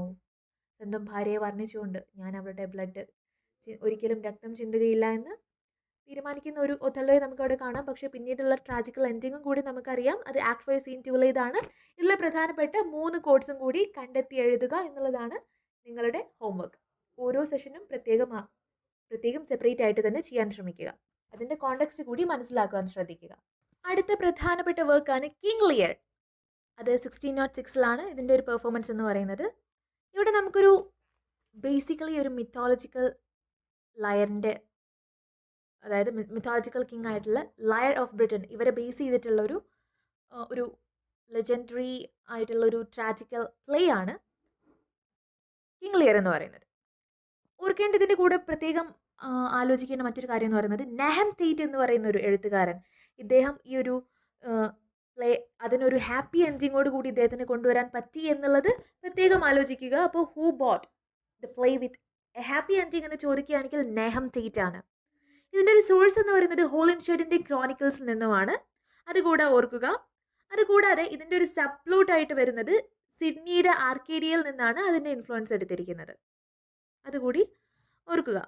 അതായത് ഇദ്ദേഹം നെഹം ടേറ്റ് എങ്ങനെ ഇത് പ്രൊഡ്യൂസ് ചെയ്തതെന്ന് വെച്ചാൽ, അദ്ദേഹം എഡ്ഗാറിനെ കിങ് ഓഫ് ഫ്രാൻസ് ആയിട്ട് പ്ലേസ് ചെയ്യുകയും കോഡീലിയയുടെ ലവറായിട്ടുമാണ് ഇദ്ദേഹം അതിൽ പ്ലേസ് ചെയ്യുന്നത്. അങ്ങനെയാണ് അതിൽ ചെറിയൊരു മാറ്റം വരുത്തിക്കൊണ്ട് ഇദ്ദേഹം അതിൽ ഒരു ഹാപ്പി എൻഡിങ് കൊണ്ടുവരുന്നത്. ഇനി നമുക്ക് ചിന്തിച്ചാൽ മനസ്സിലാവും, ഇവിടെ കിങ് ലിയർ എന്ന് പറഞ്ഞൊരു കിങ് ഉണ്ടായിരുന്നു. ഇദ്ദേഹം he divides his kingdom among the 2 daughters who flatter him and banishes the third one who loves him. ഇദ്ദേഹത്തെ യഥാർത്ഥത്തിൽ ഇഷ്ടപ്പെടുന്ന സ്വന്തം മകളെ ഇദ്ദേഹം ബാനിഷ് ചെയ്യുന്നു, എക്സൈൽ ചെയ്യുന്നു, നാട് കടത്തുന്നു. അതേസമയം ഇദ്ദേഹത്തെ ഫ്ലാറ്റർ ചെയ്ത് ഒരുപാട് ഗ്രീഡി ആയിട്ടുള്ള ഇദ്ദേഹത്തിൻ്റെ ഡോട്ടേഴ്സിനെ ഇദ്ദേഹത്തിൻ്റെ കിങ്ഡം ഡിവൈഡ് ചെയ്യുകയാണ്. നമുക്കറിയാം, ഇദ്ദേഹത്തിൻ്റെ യങ്ങസ്റ്റ് ആൻഡ് ഫേവറേറ്റ് ആയിട്ടുള്ള ഡോട്ടർ ആയിരുന്നു കോഡീലിയ എന്ന് പറയുന്നത്. അതുകൊണ്ട് തന്നെ കോഡീലിയ അവരുടെ സത്യം തുറന്നു പറഞ്ഞപ്പോൾ, അതേസമയം മറ്റ് ഡോട്ടേഴ്സ് ആയിട്ടുള്ള ഗോണറിലും റീഗനും അവരുടെ ഡിക്ലറേഷൻ ഓഫ് ലവ് ഭയങ്കരമായിട്ട് എക്സാജറേറ്റ് ചെയ്തിട്ടാണ് പറഞ്ഞത്, ഒരുപാട് പൊലിപ്പിച്ചാണ് പറഞ്ഞത്. അപ്പോൾ സ്വാഭാവികമായിട്ടും ഒരു അച്ഛൻ അത് സന്തോഷമാവുകയും പക്ഷേ യഥാർത്ഥത്തിലുള്ള സ്നേഹം എവിടെയാണെന്ന് കാണാൻ പോവാതെ അദ്ദേഹത്തിന് കഴിയുകയും ചെയ്തു. അതുകൊണ്ട് തന്നെ ഈ ദേഷ്യം പിടിച്ച ഈ ഒരു ആംഗ്രി കിങ് ലയർ ഇദ്ദേഹം കിങ്ഡം 2 ഡിവൈഡ് ചെയ്തുകൊണ്ട് എൽഡസ്റ്റ് ഡോട്ടേഴ്സ് ആയിട്ടുള്ള ഗോണറിലിനും റീഗനും വേണ്ടിയിട്ടും അത് കൊടുക്കുകയും കോഡീലിയെ ഒരു ഡൗറി പോലും ഇല്ലാതെ ഫ്രാൻസിലെ കിങ് ഇവരെ മാരി ചെയ്യുകയാണ് ഉണ്ടായത്. പക്ഷേ പിന്നീട് ഇദ്ദേഹത്തിന് മനസ്സിലാകുന്നു, he meets with hostility at his eldest daughter's courts. മറ്റ് 2 എൽഡസ്റ്റ് ഡോട്ടേഴ്സിൻ്റെയും കൊട്ടാരത്തിൽ വെച്ചിട്ട് ഇദ്ദേഹത്തിന് ഹോസ്റ്റിലിറ്റി, ഒരുപാട് വിഷമതകൾ നേരിടേണ്ടി വരികയാണ്. അങ്ങനെ അവർക്കെതിരെ ഇദ്ദേഹം സ്റ്റോം ചെയ്തുകൊണ്ട് ഇദ്ദേഹം പുറത്തേക്ക് പോവുകയാണ്. അദ്ദേഹത്തിൻ്റെ ഫൂൾ ഉണ്ടായിരുന്ന കൂടെ, ഇദ്ദേഹത്തിൻ്റെ ലോയൽ ആയിട്ടുള്ള ഡ്യൂക്കായിട്ടുള്ള, ഇദ്ദേഹത്തിന് എപ്പോഴും വിശ്വസനായിട്ടുള്ള ഒരു ഡ്യൂക്കായിട്ടുള്ള കെൻറ്റ് കൂടെ ഇദ്ദേഹത്തിനോട് കൂടെ ഉണ്ടായിരുന്നു. അങ്ങനെ ഇദ്ദേഹം ഒരുപാട് ശ്രമിച്ചെങ്കിലും ഒടുവിൽ ഇദ്ദേഹം ഒരു ഘട്ടത്തിൽ മാഡായി പോകുന്നുണ്ട്. അതേസമയം കോണലും റീഗൻ്റെ ഹസ്ബൻഡായിട്ടുള്ള ഡ്യൂക്ക് ഓഫ് കോൺവാൾ ഈ ഒരു ഫ്രഞ്ച് ആർമി ഡോവറിൽ എത്തിയിട്ടുള്ളതെന്ന് അറിയുകയാണ്. അപ്പം ആ ഒരു സമയത്ത് തന്നെ ലിയറിന് കോഡീലിയെ അവിടെ മീറ്റ് ചെയ്യാൻ സാധിക്കുന്നുണ്ട്. അതേസമയം തന്നെ ഡ്യൂക്ക് ഓഫ് ഗ്ലൗസെസ്റ്റർ ലിയറിനെ അക്സസ് ചെയ്തിരുന്ന ഈ ഒരു ഫ്രഞ്ച് ഇൻവാൻഷൻ ഒരു സീക്രട്ടായിട്ട് കീപ്പ് ചെയ്തിരുന്ന ഡ്യൂക്ക് ഓഫ് ഗ്ലൗസെസ്റ്റർ എന്ന് പറയുന്ന ആൾ ഈ ഒരു അദ്ദേഹത്തിനെ ബ്ലൈൻഡ് ചെയ്ത് ടോർച്ചർ ചെയ്തിരിക്കുകയാണെന്ന് നമുക്ക് മനസ്സിലാക്കാൻ സാധിക്കും. അത് ഗ്ലൗസെസ്റ്ററിൻ്റെ ഇല്ലെജിറ്റിമേറ്റ് സൺ ആയിട്ടുള്ള എഡ്മണ്ടിൻ്റെ ഹെൽപ്പോട് കൂടി. ഈ എഡ്മണ്ടാണ് ഇവിടുത്തെ വില്ലന സിസ്റ്റേഴ്സിൻ്റെ ലവറായിട്ട് പിന്നീട് മാറുന്നതും. അങ്ങനെ നമുക്ക് മാഡ് ആയിട്ടുള്ള അതുപോലെ മാഡ് ആയിട്ടുള്ള ലിയറിനെയും ബ്ലൈൻഡ് ആയിട്ടുള്ള ഗ്ലൗസെസ്റ്ററിനെയും നമുക്ക് ഡോവറിന് അരികെ നമുക്ക് കാണാൻ സാധിക്കുന്നതാണ്. ഏറ്റവും ഒടുവിൽ ഫ്രഞ്ച് ആർമി ഡിഫീറ്റഡ് ആയിട്ട് നമുക്ക് കാണാൻ സാധിക്കും. ലിയറും കോഡീലിയയും അറസ്റ്റ് ചെയ്യപ്പെടും. എഡ്മണ്ട് പിന്നീട് അദ്ദേഹത്തെ വധിക്കാൻ വേണ്ടിയിട്ടുള്ള ഓർഡേഴ്സ് എല്ലാം നൽകും. പക്ഷേ അദ്ദേഹത്തിൻ്റെ തന്നെ ലെജിറ്റിമേറ്റ് ബ്രദർ ആയിട്ടുള്ള, അദ്ദേഹം ഇത്രയും കാലം ഫൂൾ ചെയ്തുകൊണ്ടിരുന്ന ലെജിറ്റിമേറ്റ് ബ്രദർ ആയിട്ടുള്ള എഡ്ഗാർ മുഖേന അദ്ദേഹം കൊല്ലപ്പെടുകയാണ്. ഇങ്ങനെയൊക്കെയുള്ള കാര്യങ്ങളാണ് ഇതിൽ ബേസിക്കലി സംഭവിക്കുന്നത്. ഏറ്റവും ഒടുവിൽ നമുക്ക് കാണുവാൻ സാധിക്കും എഡ്മണ്ട് ഒടുവിൽ ഒരു ഡൈയിങ് കൺഫെഷൻ നടത്തുകയാണ്. പക്ഷേ കോരിയിലെ അപ്പോഴേക്ക് ആളുകളൊക്കെ കോടിയിലെ അപ്പോഴേക്ക് ഹാങ് ചെയ്യപ്പെട്ട് കഴിഞ്ഞു. കോഡീലിയ എന്ന് പറയുന്നത് ഞാൻ പറഞ്ഞതുപോലെ പ്രിൻസിപ്പൽ ക്യാരക്ടേഴ്സ് മരണപ്പെടുന്നുണ്ട്. കോഡീലിയയുടെ മരണം സംഭവിക്കുന്നുണ്ട്. അങ്ങനെ ലെയർ ഏറ്റവും ഒടുവിൽ തൻ്റെ പ്രിയപ്പെട്ട മകളുടെ ശരീരവും പിടിച്ച് അദ്ദേഹം കരയുന്ന ഒരു അല്ലെങ്കിൽ വിഷമിക്കുന്ന ഒരു രംഗമാണ് നമുക്ക് കാണാൻ സാധിക്കുന്നത്. അതിനുശേഷം അവൾ ജീവനോടെ ഉണ്ടെന്ന് അസേർട്ട് ചെയ്തുകൊണ്ട് അവർ കിങ് ലെയർ ഒന്നുകൂടെ അസേർട്ട് ചെയ്തുകൊണ്ട് ഇദ്ദേഹം ഒടുവിൽ മരണമടയുന്ന ഒരു കാഴ്ചയാണ് നമ്മൾ ഇതിൻ്റെ ഒരു ട്രാജിക് എൻഡിങ് ആയിട്ട് നമുക്കിതിൽ കാണാൻ സാധിക്കുന്നത്. ഇതാണ് കിങ് ലിയറിൻ്റെ ഒരു പ്രധാന ഇതിവൃത്തം എന്ന് പറയുന്നത്. ഞാൻ പറഞ്ഞതുപോലെ ഹോളിൻഷെഡ് ക്രോണിക്കിൾസിൽ നിന്ന് എടുത്തിട്ടുണ്ട്, സപ്ലോട്ട് സിഡ്നിയുടെ ആക്കേരിയയിൽ നിന്ന് എടുത്തിട്ടുണ്ട്, പിന്നെ വേർഷൻ ഓഫ് ഒരു ടീൽ എടുത്തിരിക്കുന്നത് മിറർ ഫോർ മജിസ്ട്രേറ്റ്സ് എന്നുള്ളൊരു വർക്കിൽ നിന്ന് കൂടിയാണെന്ന് കൂടി ഓർക്കുക. ഇതിൽ സപ്ലോട്ടായിട്ട് വരുന്നത് ഗ്ലൗസിസ്റ്റേഴ്സ് ബ്ലൈൻഡിങ് ആണ്. അത് ഇതിൻ്റെ ഒരു സപ്ലോട്ടാണ്. നമ്മൾ ഹാംലറ്റിനാണെങ്കിൽ പൊളോണിയസിൻ്റെ ആ ഒരു സപ്ലോട്ട് വരുന്നത് പോലെ ഗ്ലൗസിസ്റ്റേഴ്സ് ബ്ലൈൻഡിങ്ങും അതുപോലെ തന്നെ എഡ്ഗാറിൻ്റെ മാഡ് ടോം ആയിട്ടുള്ളൊരു എക്സൈലും ബ്രീഗൻ്റെയും ഗൊണറലിൻ്റെയും സെക്ഷൽ റൈവലറിയും ഇതൊക്കെ ഇതിൻ്റെ ഒരു സപ്ലോട്ടായിട്ട് വരുന്നതാണ്. പക്ഷേ ഇതിൽ നമുക്ക് കാണാൻ സാധിക്കും സപ്ലോട്ട് എന്ന് പറയുന്നത് കുറച്ചുകൂടി കോംപ്ലക്സ് ആണ്, മെയിൻ പ്ലോട്ടിനേക്കാൾ വെൽ ഡിഫൈൻഡ് ആണെന്നുള്ളൊരു ക്രിറ്റിസിസം കൂടി ഇതിൽ വരുന്നുണ്ട്. ഇതൊക്കെയാണ് നമുക്ക് ഇതിനെക്കുറിച്ച് ബേസിക്കലി പറയാൻ പറ്റുന്ന ചില ഇമ്പോർട്ടൻറ്റ് ആസ്പെക്ട്സ് എന്ന് പറയുന്നത്. ഇനി കിങ് ലിയറിലെ ചില പ്രധാന കോട്ട്സ് ആയിട്ട് നമുക്ക് എടുത്തു പറയാവുന്നത് I am a very foolish fond old man four score and upward not an hour more nor less and to deal plainly I fear I am not in my perfect mind. ഇത് King ലിയറിൻ്റെ വളരെ പ്രശസ്തമായിട്ടുള്ള lines ആണ്. Act 4 scene 7 പ്രത്യേകം ഓർക്കുക. അതുകൂടാതെ now god stand up for bastards, ഇത് Edmund ഇദ്ദേഹം വരുത്തുന്ന ഒരു പ്രധാന കമൻ്റ് ആണ്. Act 1 scene 2.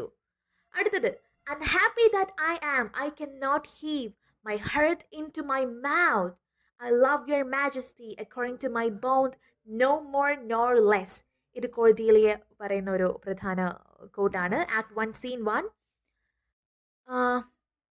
I am a man more sinned against that sinning, ഇതിൽ വളരെ ഇമ്പോർട്ടൻ്റ് ആയിട്ടുള്ള ഒരു കോട്ടാണ്, ഇത് പ്രത്യേകം ഓർക്കുക. I am a man more sinned against that sinning, King Lear act 3 scene 2 പറയുന്ന കോട്ട്സ് ആണ്. ഇതുകൂടാതെ ഒരു എക്സ്ട്രാ 3 കോട്ട്സ് കൂടി, സുപ്രധാന 3 കോട്ട്സ് കൂടി കണ്ടെത്തി ഇതിലേക്ക് ചേർത്ത് എഴുതുക എന്നുള്ളത് നിങ്ങളുടെ ഹോംവർക്ക് ആണെന്ന് മറക്കാതിരിക്കുക. അടുത്ത പ്രധാനപ്പെട്ട വർക്കാണ് മാക്ബത്തിൻ്റെ പറയുന്നത്. ഇത് പെർഫോം ചെയ്തിരിക്കുന്നത് 1606 ഡേറ്റ് പ്രത്യേകം ശ്രദ്ധിക്കുക. It was one of the last of the tragedies and the style is completely formed. അതായത് ഏകദേശം ഒരു അവസാന സമയമായപ്പോഴേക്കും ഇദ്ദേഹം ഏറെക്കുറെ അമച്വർ സ്റ്റേജിൽ നിന്ന് കുറച്ച് മാസ്റ്റേർഡ് വേർഷനിലായിട്ടുള്ളൊരു ട്രാജഡീസ് അതുപോലെ തന്നെ റൊമാൻറ്റിക് കോമഡീസും ഡാർക്ക് കോമഡീസും ഒക്കെ ഇദ്ദേഹം ഒരുപാട് ചെയ്തിട്ടുണ്ട്. കുറച്ചുകൂടി മെച്ചുവേർഡ് ആയിട്ടുള്ള അല്ലെങ്കിൽ കംപ്ലീറ്റ്ലി പോളിഷ്ഡ് ആയിട്ടുള്ള ഒരു ട്രാജഡി ആയിട്ട് നമുക്കിതിനെ വിശേഷിപ്പിക്കാം. ഇതിൻ്റെ സോഴ്സ് എന്ന് പറയുന്നത് Holinshed's chronicles of England, Scotland and Ireland എന്ന് പറയുന്ന ഒരു വർക്കിനെ ബേസ് ചെയ്തിട്ടാണ്. ഹോളിൻഷെഡ്സിൻ്റെ ക്രോണിക്കിൾസിന് പുറമെ തന്നെ കിങ് ജെയിംസ് 1 എഴുതിയ ഡെമനോളജി, അതുപോലെ തന്നെ റെജിനാൾഡ് സ്കോട്ട് എഴുതിയ ഡിസ്കവറി ഓഫ് വിച്ച് ക്രാഫ്റ്റ് തുടങ്ങിയ വർക്ക്സിൽ നിന്നുള്ളൊരു ഇൻഫ്ലുവൻസ് കൂടി ഇദ്ദേഹം ഇതിലേക്ക് എടുത്തിട്ടുണ്ടെന്ന് നമുക്ക് മനസ്സിലാക്കാൻ സാധിക്കുന്നതാണ്. കൂടാതെ തോമസ് മിഡിൽട്ടൺ ഇദ്ദേഹത്തിൻ്റെ വർക്ക്സ് അഡാപ്റ്റ് ചെയ്തുകൊണ്ട് ഇതിൻ്റെ ഒരു ഷേക്സ്പിയറിൻ്റെ ഈ ഒരു മാക്ബത്ത് പ്ലേയുടെ ഒരു അബ്രിജ്ഡ് വേർഷൻ ഇദ്ദേഹം പ്രൊവൈഡ് ചെയ്തിട്ടുണ്ട് എന്നുള്ളതും നമുക്ക് മനസ്സിലാക്കുവാൻ സാധിക്കുന്നതാണ്. ഇത് യഥാർത്ഥത്തിൽ പെർഫോം ചെയ്തിരിക്കുന്നത് ജെയിംസ് 1 മുൻപിലായിട്ടാണ്. കാരണം ഇദ്ദേഹത്തിന് ബാങ്കോ, ഇതിലെ മാക്ബത്തിൻ്റെ പ്രധാന സുഹൃത്തായിട്ടുള്ള ബാങ്കോയുടെ ഒരു കുടുംബ പരമ്പരയിൽ നിന്ന് വരുന്ന ഒരു ഡിസെൻഡൻസിയാണ് ജെയിംസ് 1 ഉള്ളത് എന്നുള്ളത് കൊണ്ട് തന്നെ ആ ഒരു ഓണറിങ് ആയിട്ടുള്ള പ്രിവിലേജ്ഡ് ആയിട്ടുള്ള ഒരു കാര്യം കൂടി എടുത്തു ചൂണ്ടിക്കാണിച്ചുകൊണ്ട് ജെയിംസ് 1 ഓണർ ചെയ്യാൻ വേണ്ടിയിട്ടുള്ളൊരു ഉദ്ദേശത്തിൽ എഴുതിയ ഒരു വർക്കാണെന്ന് കൂടി ഓർത്തിരിക്കുക. ഇനി നമുക്കിതിൻ്റെ ഒരു പ്ലോട്ടിലേക്ക് നമുക്ക് കടക്കാം. ഇതിൻ്റെ ഒരു പ്ലോട്ട് എന്ന് പറയുന്നത് ബേസിക്കലി നമുക്കറിയാം സ്കോട്ട്ലൻഡ് ഉണ്ട്, അവിടെ ഒന്നാകെ റിബെല്ലിയൻ നടന്നുകൊണ്ടിരിക്കുകയാണ്. കാരണം അവിടെ ദെയ്ൻ ഓഫ് ഗ്ലാമിസ് ആയിട്ട് നമുക്ക് ജനറൽ മാക്ബത്തിനെ കാണാം, അതുകൂടാതെ തന്നെ ബാങ്കോയെ കൂടി കാണാം. ഈ ഒരു സമയത്ത് ഇദ്ദേഹം വളരെ നന്നായിട്ട് ഫൈറ്റ് ചെയ്തുകൊണ്ട് ഇദ്ദേഹം ആ ഒരു ബാറ്റിൽ വിൻ ചെയ്യുകയും അങ്ങനെ തിരിച്ചു പോരുന്ന വഴിക്ക് ഈ ജനറൽസ്, അതായത് കിങ് ഡങ്കൻ്റെ കോർട്ടിലേക്ക് തിരിച്ചു പോയിക്കൊണ്ടിരിക്കെ, സ്കോട്ട്ലൻഡിലാണ് സ്റ്റോറി സെറ്റ് ചെയ്തിരിക്കുന്നത്, അവിടുത്തെ രാജാവായിട്ടുള്ള കിങ് ഡങ്കൻ്റെ കോർട്ടിലേക്ക് തിരിച്ചു പോയിക്കൊണ്ടിരിക്കെ നമ്മുടെ ബാങ്കോയും മാക്ബത്തും 3 വിച്ചസിനെ കാണുകയും അവർക്ക് ഒരു പ്രൊഫസി കിട്ടുകയാണ്. അതായത് Macbeth will become thane of Cawdor and king of Scotland and Banquo's sons will be kings. അതായത് മാക്ബത്ത് തെയ്ൻ ഓഫ് കൗഡോർ ആവും, അതുകൂടാതെ തന്നെ സ്കോട്ട്ലൻഡ് കിങ് ആയി തീരുകയും ചെയ്യുമെന്ന് പറയുന്നു.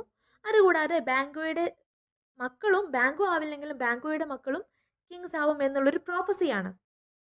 ഇത് കേട്ടതോടുകൂടി ഇദ്ദേഹം ആകെ കൺഫ്യൂസ്ഡ് ആയി പോവുകയും ഇദ്ദേഹത്തിൻ്റെ ഉള്ളിൽ ഒരു അംബീഷൻ മുളയ്ക്കുകയാണ്. പക്ഷേ ഇദ്ദേഹം പിന്നീട് ഡങ്കൻ്റെ അടുത്ത് എത്തുമ്പോൾ ഇദ്ദേഹത്തെ തെയ്ൻ ഓഫ് കൗഡോർ ആയി മാറുകയും കൂടി ചെയ്തപ്പോൾ ഇദ്ദേഹത്തിന് ഓക്കെ വിച്ചസിൻ്റെ പ്രൊഫസി എല്ലാം കംപ്ലീറ്റ് ആയി വരുന്നുണ്ട്, അല്ലെങ്കിൽ ഫുൾഫിൽഡ് ആയിട്ട് വരുന്നുണ്ടെന്ന് മനസ്സിലാവുകയും ഒടുവിൽ കിങ് ഡങ്കൻ ഒരിക്കൽ മാക്ബത്തിൻ്റെ കാസിൽ വിസിറ്റ് ചെയ്യാൻ വേണ്ടി വന്ന ഒരു സമയത്ത് ലേഡി മാക്ബത്ത് അവരുടെ ഹസ്ബൻഡിൻ്റെ ഹെസിറ്റേഷൻ എല്ലാം ഓവർ റൈഡ് ചെയ്തുകൊണ്ട് തൻ്റെ ഹസ്ബൻഡിനെ കിൽ ചെയ്യാൻ വേണ്ടി പ്രേരിപ്പിക്കുകയും കൂടി ചെയ്യുന്നുണ്ട്. ഒടുവിൽ ഈ ഒരു ഡങ്കൻ്റെ മരണം തൻ്റെ ഭാര്യയുടെ പ്രേരണ മൂലം നമ്മുടെ മാക്ബത്ത് ചെയ്യുകയാണ്. അതിനുശേഷം ഈ മരണപ്പെട്ടത് എങ്ങനെയാണെന്നുള്ളൊരു ചോദ്യം വരുമ്പോൾ ഇതിൻ്റെ ഒരു സസ്പീഷൻ, ഇതിൻ്റെ ഒരു സംശയത്തിന് നിഴലിൽ വരുന്നത് ഡങ്കൻ്റെ തന്നെ മക്കളായിട്ടുള്ള മാൽക്കമും ഡൊണാൾബീനും ആണെന്ന് നമുക്ക് മനസ്സിലാക്കാൻ സാധിക്കും. അങ്ങനെ ഈ ഒരു കലുഷിതമായിട്ടുള്ള ഒരു അന്തരീക്ഷത്തിൽ മാൽക്കമും ഡൊണാൾബീനും അവിടെ നിന്ന് തിരിച്ചു പോവുകയാണ്. അങ്ങനെ മാക്ബത്തിൻ്റെ കയ്യിലാണ് ഈ ഒരു കിങ്ഡം വരുന്നത്. മാക്ബത്താണ് അങ്ങനെ കിങ് ആയിത്തീരുന്നത്. പക്ഷേ ബാങ്കോക്ക് കൂടി ഇത്തരം കാര്യങ്ങൾ അറിയാമെന്നുള്ള കാര്യങ്ങൾ കൊണ്ട് തന്നെ, അല്ലെങ്കിൽ ഈ ഒരു പ്രൊഫസിയെക്കുറിച്ച് പ്രേരണ ഉൾക്കൊണ്ടാണ് ഈ ഒരു പ്രൊഫസിക്ക് ശേഷം പ്രേരണ ഉൾക്കൊണ്ടാണ് താൻ ഇങ്ങനെ ഒരു ഡീഡ് ചെയ്തതെന്ന് അറിയാൻ സാധ്യതയുള്ളത് കൊണ്ട് ബാങ്കോയെയും അദ്ദേഹത്തിൻ്റെ സൺസിനെയും കൊല്ലാൻ വേണ്ടിയിട്ട് മാക്ബത്ത് കുറച്ച് മർഡറേഴ്സിനെ ഏൽപ്പിക്കുകയാണ്. പക്ഷേ ബാങ്കോയുടെ മക്കളെല്ലാം എസ്കേപ്പ് ചെയ്യുകയാണ്.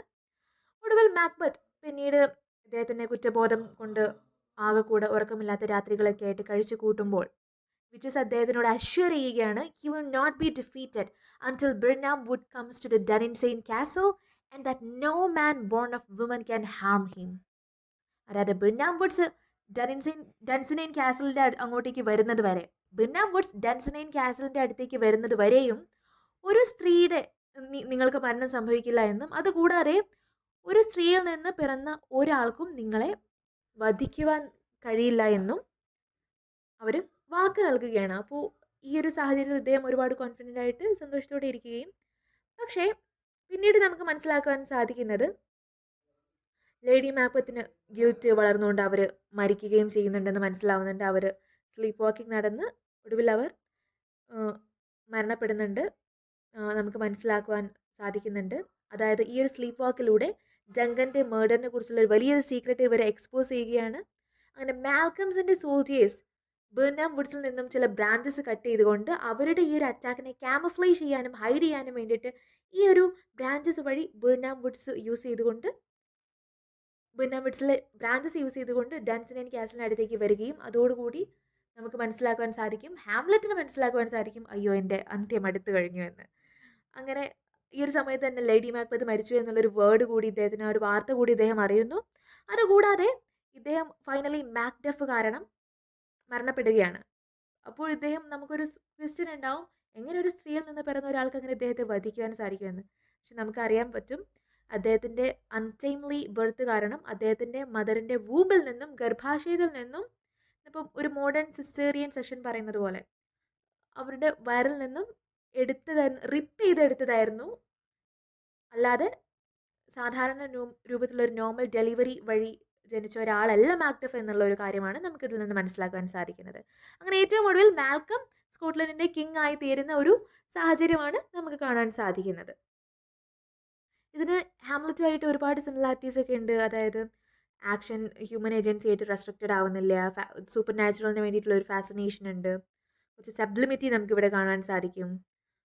അങ്ങനെ ഒരുപാട് സിമിലാരിറ്റീസ് നമുക്കിവിടെ കാണാൻ സാധിക്കും. അതുകൂടാതെ തന്നെ നമുക്ക് മാക്ബത്തിൻ്റെ ക്യാരക്ടറിനെ നമ്മൾ അനലൈസ് ചെയ്യുകയാണെങ്കിൽ ഇദ്ദേഹത്തിന് ഭയങ്കര ബ്രേവ് ആയിട്ടുള്ള ഒരു ക്യാരക്ടറാണ്. പക്ഷേ അംബീഷ്യസ് ആണ്. കൂടാതെ ഇദ്ദേഹം സെൽഫ് ഡൗട്ടും കൂടി ഒരുപാടുള്ളൊരു ക്യാരക്ടറും കൂടിയാണ്. അതുപോലെ തന്നെ ഈക്വലി സെലിബ്രേറ്റഡ് ആയിട്ടുള്ള മറ്റൊരു ക്യാരക്ടറാണ് ലേഡി മാക്ബത്ത് എന്ന് പറയുന്നത്. അവർ ലേഡി മാക്ബത്ത് ശരിക്കും റെപ്രസെൻറ്റ് ചെയ്യുന്നത് one of the most frightening female characters ആണ്. അവർ ഷേക്സ്പിയറിൻ്റെ തന്നെ എൻ്റെ വർക്ക്സ് എടുക്കുകയാണെങ്കിൽ one of the most frightening female characters ആയിട്ടാണ് നമുക്ക് ഇതിൻ്റെ ഒരു ഡെപിക്ഷൻ കാണാൻ സാധിക്കുന്നത്. അത് മാത്രമല്ല അവർ റെപ്രസെൻറ്റ് ചെയ്യുന്നത് എൻ്റെ ഹ്യൂമാനിറ്റിയുടെ വീക്ക്നെസ്സിനെയാണ്. ഒരു ഈവിൾ വരുമ്പോൾ അവിടെ എൻ്റെ ഹ്യൂമാനിറ്റിയുടെ ഒരു വീക്ക്നെസ്സിനെ കൂടി നമുക്കിതിൽ റെപ്രസെൻറ്റ് ചെയ്യുന്നതായിട്ട് കാണാം ലേഡി മാക്ബത്ത്. ഇതൊക്കെയാണ് നമുക്ക് മാക്ബത്തിൽ പ്രത്യേകം മെൻഷൻ ചെയ്യാനുള്ളത്. ഇമ്പോർട്ടൻറ്റ് കോട്ട്സ് ആയിട്ട് വരുന്നതാണ് fair is foul and foul is fair. ഇത് പറയുന്നത് വിച്ചസ് ആണ്. പ്ലേ ഓപ്പൺ ചെയ്യുമ്പോൾ തന്നെ വരുന്ന ഒന്നാണ്. നമുക്കറിയാം ആക്ട് 1 സീൻ 1 പ്രധാനപ്പെട്ട ഒരു ലൈനാണിത്. Fair is foul and foul is fair എന്ന് പറയുന്നത്. ഇതിൻ്റെ പ്രത്യേകത എന്ന് പറയുന്നത് ഈ ഒരു ഹോൾ പ്ലേയുടെ ഒരു എൻറ്റയർ മീനിങ് നമുക്ക് ഈ ഒരു വരികളിൽ കാണാമെന്നുള്ളതാണ്. Fair is foul and foul is fair.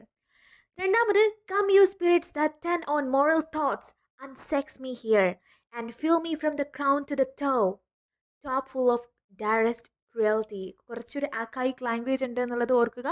Lady Macbeth പറയാണ് അവർ അൺസെക്സ് മീ ഹിയർ എന്ന് പറയുന്ന ഈ ഒരു ലൈൻസ് എന്ന് പറയുന്നത് ഈ ഒരു ഡയറക്റ്റ് ക്രൂവൽറ്റി തന്നെ ഫീൽ ചെയ്യൂ. എല്ലാ ഈവിൾ സ്പിരിറ്റ്സിനെയും ഇൻവൊക്കേഷൻ നടത്തിക്കൊണ്ട് അവരെ വിളിച്ചു വരുത്തിക്കൊണ്ട് എന്നെ അൺസെക്സ് ചെയ്യൂ. അതായത് നമ്മൾ കൂടുതൽ മെയിലാണ് അല്ലെങ്കിൽ ഫീമെയിൽ ആണ് കൂടുതൽ മലീഷ്യസ് എന്നുള്ളൊരു ജെൻഡർ ഡിമാർക്കേഷൻസ്, ഒരു ജെൻഡർ സെപ്പറേഷൻ നമ്മളോട് വെക്കുകയാണെങ്കിൽ എനിക്ക് ആ ജെൻഡറിൻ്റെ ആ ഒരു ബാരിയറിൽ നിന്നുകൊണ്ട് എനിക്ക് ചെയ്യേണ്ട, എന്നെ അൺസെക്സ് ചെയ്യൂ. I want to be powerful, I want to be malicious, I want to be cruel. എൻ്റെ ഈ ക്രൂവൽറ്റിയുമായിട്ട് നിങ്ങളെന്നെ ഡയറക്റ്റ്ലി നിങ്ങളെന്നെ ഫീൽ ചെയ്യൂ അടി മുതൽ മുടി വരെ എന്നുള്ള ഒരു അർത്ഥത്തിലാണ് ഈ ഒരു ലൈൻസ് പോകുന്നത്. വളരെ ഇമ്പോർട്ടൻ്റ് ആയിട്ടുള്ള ലൈൻസ് ആണ് ലേഡി മാക്ബത്തിൻ്റെ ആക്ട് 1 സീൻ 5 ആണെന്ന് പ്രത്യേകം ഓർക്കുക.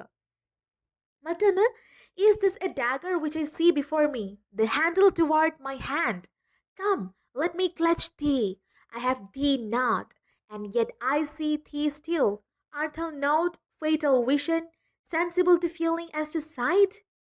മാക്ബത്തിൻ്റെ ഒരു ഡാഗർ കാണുന്ന, ഇമാജിനറി ഡാഗർ കാണുന്ന സമയത്തുള്ളൊരു ലൈനാണിത്. ആക്ട് 2 സീൻ 1 ഇതാണ്. മറ്റൊന്ന് വളരെ പ്രധാനപ്പെട്ട മറ്റൊന്നാണ് അവസാനത്തെ ആക്ടിൽ വരുന്ന സീൻ 5 വരുന്ന ഒരു പ്രധാനപ്പെട്ട ഒരു കോട്ടാണ്. Life's but a walking shadow, a poor player that struts and frets his hour upon the stage and then is heard no more. It is a talk told by an idiot, full of sound and fury, signifying nothing. Sound and fury William ഫോക്നറിൻ്റെ work നിങ്ങൾക്ക് അറിയാമായിരിക്കും. അദ്ദേഹം ആ ഒരു പേര് എടുക്കുന്നത് മാക്ബത്തിൽ നിന്നാണെന്ന് കൂടെ ഒന്ന് മനസ്സിലാക്കി വയ്ക്കുക. ഇതാണ് നമ്മൾ ലിറ്ററേച്ചർ പഠിക്കുമ്പോഴുള്ളൊരു പ്രത്യേകത എന്ന് പറയുന്നത്. ഒരു കാര്യം പറയുകയാണെങ്കിൽ അതിനോട് അസോസിയേറ്റ് ചെയ്ത് ഒരുപാട് എക്സ്പ്ലനേഷൻസ് നമുക്ക് ഉണ്ടാവും. അതുകൊണ്ട് തന്നെ നമുക്ക് ഒന്നും ഇലാബറേറ്റ് ആയിട്ട് പറയുക അല്ലെങ്കിൽ കംപ്ലീറ്റ് ആയിട്ട് കവർ ചെയ്യുക എന്നുള്ളൊരു ഓപ്ഷൻ നമുക്കില്ല. വേണ്ടത് എടുക്കുക, വേണ്ടാത്തത് ഒഴിവാക്കുക എന്നുള്ളൊരു ഓപ്ഷൻ മാത്രമേ ഉള്ളൂ. എക്സ്പ്ലെയിൻ ചെയ്ത് പോകാനാണെങ്കിൽ നമുക്ക് ലിമിറ്റ്ലെസ് ആയിട്ട് എൻലെസ് ആയിട്ട് നമുക്ക് എക്സ്പ്ലെയിൻ ചെയ്യാം, അത് ഇൻ്റർപ്രറ്റ് ചെയ്തുകൊണ്ടേയിരിക്കാം. പക്ഷേ നമുക്ക് സിലബസിന് അനുസൃതമായിട്ട് പഠിച്ചാൽ മതിയെന്നും, എന്നിരുന്നാലും ചില ഇമ്പോർട്ടൻറ്റ് പോയിൻറ്റ്സുകളും കൂടുതൽ പ്രീവിയസ് ഇയർ ക്വസ്റ്റ്യൻ പേപ്പേഴ്സ് കൂടി ചെയ്യുകയാണെങ്കിൽ ആ ആഴം എത്രത്തോളം വരുമെന്ന് നിങ്ങൾക്ക് കൂടുതലായിട്ട് മനസ്സിലാക്കുവാനും സാധിക്കുന്നതാണ്. നിലവിൽ നമ്മൾ മേജർ ട്രാജഡീസ് ഡിസ്കസ് ചെയ്ത് കഴിഞ്ഞു. ഇനി നമുക്ക് ചില minor tragedies but still important ആയിട്ടുള്ള ട്രാജഡീസ് നമുക്കൊന്ന് കൺസിഡർ ചെയ്യാം. ആദ്യം തന്നെ വരുന്നതാണ് Troilus and Criseyde. Remember, Geoffrey ചോസറിൻ്റേത് ട്രോയിലസ് ആൻഡ് ക്രിസൈഡേ ആയിരുന്നു. ഇത് ട്രോയിലസ് ആൻഡ് ക്രിസൈഡ ഓർത്ത് വയ്ക്കുക. ഇത് എഴുതിയിരിക്കുന്നത് ഏകദേശം 1602 പെർഫോം ചെയ്തിരിക്കുന്നത് ഏകദേശം 1609 എപ്പോഴും ഓർക്കുക, ഇതിൻ്റെ പബ്ലിക്കേഷൻ എന്ന് പറയുന്നത് 1623 ഫസ്റ്റ് ഫോളിയോയിലാണ് എല്ലാം ഒരുമിച്ച് കളക്ട് ചെയ്ത് പ്രിൻറ്റ് ചെയ്തിരിക്കുന്നത്. അന്നത്തെ പ്രാമുഖ്യം എന്ന് പറയുന്നത് എഴുത്തിനായിരുന്നു, അതുകൂടാതെ തന്നെ അതിൻ്റെ പെർഫോമൻസിലും കൂടെയായിരുന്നു, അല്ലാതെ പബ്ലിക്കേഷനിലല്ലായിരുന്നു എന്നുകൂടെ ആലോചിക്കുക. അതുകൂടാതെ നമുക്ക് മനസ്സിലാക്കാൻ പറ്റുന്നത് ഇവിടെ ഒരു ബ്ലീക്ക് ആൻഡ് ബ്ലഡി ആയിട്ടുള്ള എൻഡിങ് കാണാൻ സാധിക്കും. ഇവിടെ ഒരു ലവിൻ്റെയും പവറിൻ്റെയും ഒരു ബിറ്റർ ആയിട്ടുള്ള ഒരു പിക്ചർ നമുക്ക് കാണാൻ സാധിക്കും. അതുകൂടാതെ എക്സ്ട്രാവഗൻ്റ്ലി കറപ്റ്റ് ആയിട്ടുള്ള ഒരു ആർട്ടിഫിഷ്യൽ ആയിട്ടുള്ള ഒരു വേൾഡിനെ കൂടെ നമുക്ക് ഇവിടെ കാണുവാൻ സാധിക്കുന്നതാണ്. ഇവിടെ നമുക്ക് ചില ക്യാരക്ടർ ടൈപ്സിനെ യൂസ് ചെയ്തിരിക്കുന്നതും കാണാൻ സാധിക്കും. അതായത് ട്രോയിലസ് എന്ന് പറയുന്നത് ഒരു ഡിസീവ്ഡ് ലവർ, അതായത് വഞ്ചിക്കപ്പെട്ട ഒരു ലവറാണ്.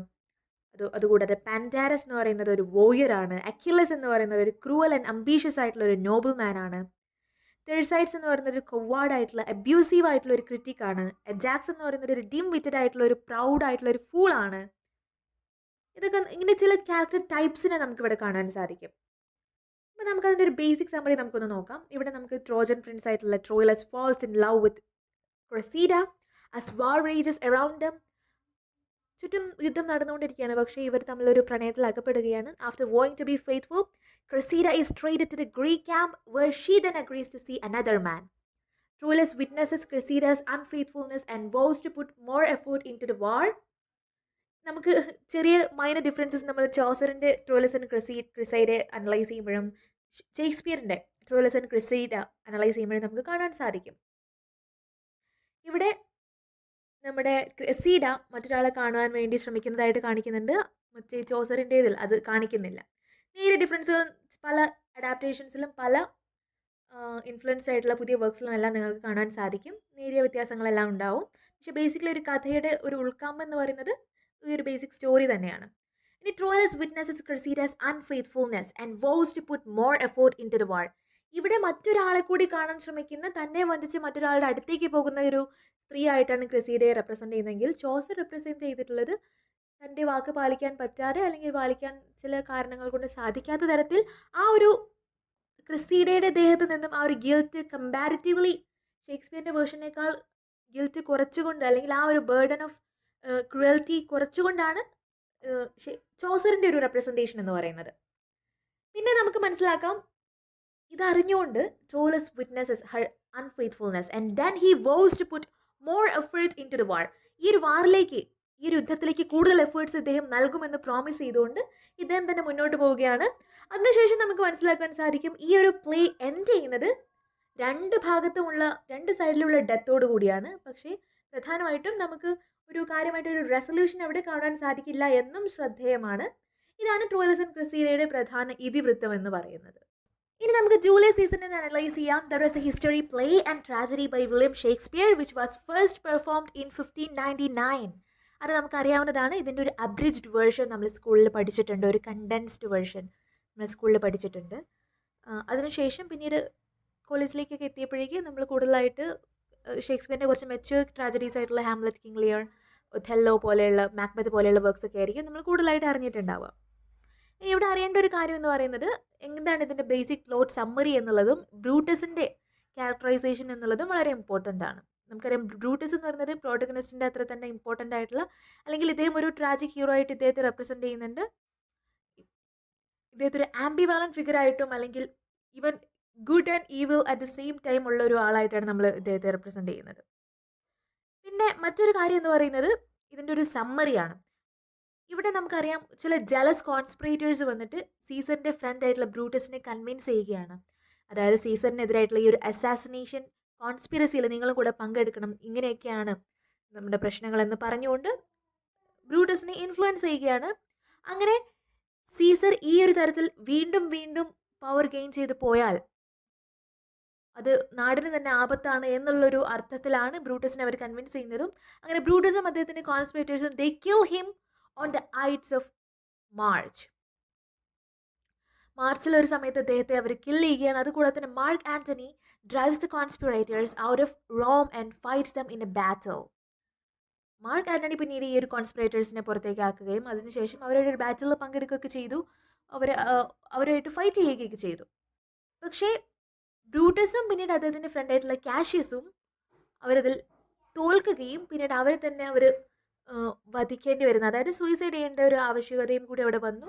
അങ്ങനെ മാർക്ക് ആൻ്റണി റോം റൂൾ ചെയ്യുന്ന ഒരു അവസ്ഥയിലേക്കും എത്തി നിൽക്കുന്നതായിട്ട് നമുക്ക് കാണാം. ഇതിൽ പ്രധാനപ്പെട്ട ഒരു ഭാഗമാണ് നമ്മുടെ മാർക്ക് ആൻ്റണി പറയുന്നത് and yet Brutus was an honourable മാൻ എന്ന് പറയുന്ന ഒരു പവർഫുൾ കോട്ടുള്ള ഒരു ഭാഗമാണ്.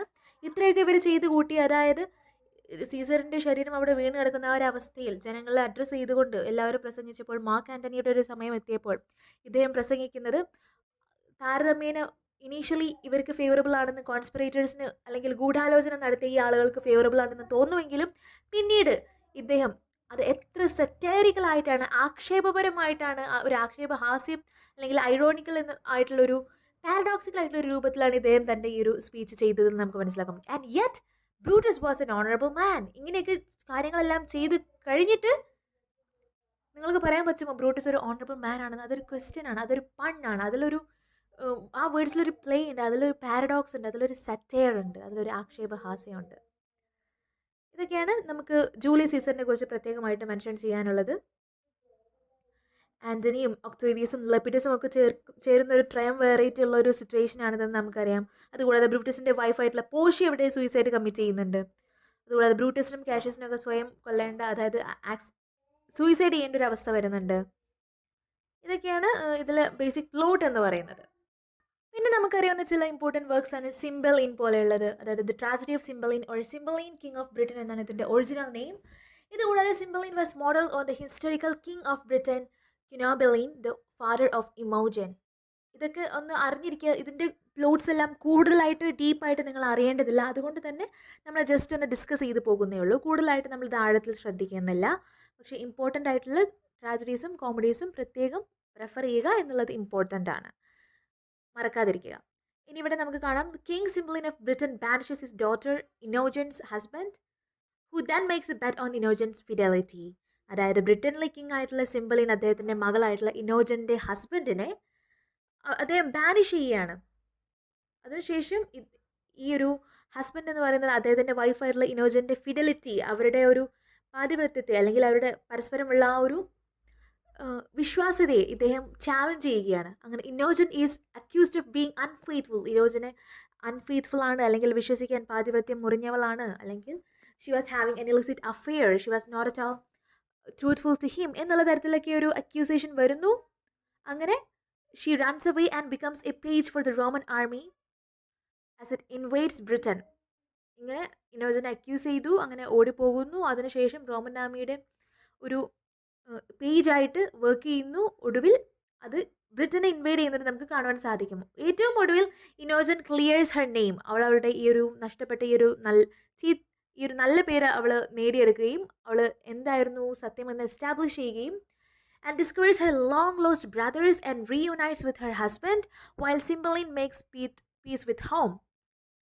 അങ്ങനെ ഏറ്റവും ഒടുവിൽ ലോങ് ലോസ്റ്റ് ബ്രദേഴ്സിനെ എല്ലാം തിരിച്ചു കണ്ടുകിട്ടുകയും തൻ്റെ ഹസ്ബൻഡുമായിട്ട് റീയുണൈറ്റ് ചെയ്യുകയും അതിനുശേഷം സിംബലിൻ ഈ റോമിലൊന്നാകെ പീസ് നിലനിർത്തിക്കൊണ്ട് തന്നെ സന്തോഷമായിട്ട് ഭരിച്ചു എന്നുള്ളൊരു സമ്മറിയാണ് ഇതിന് വരുന്നത്.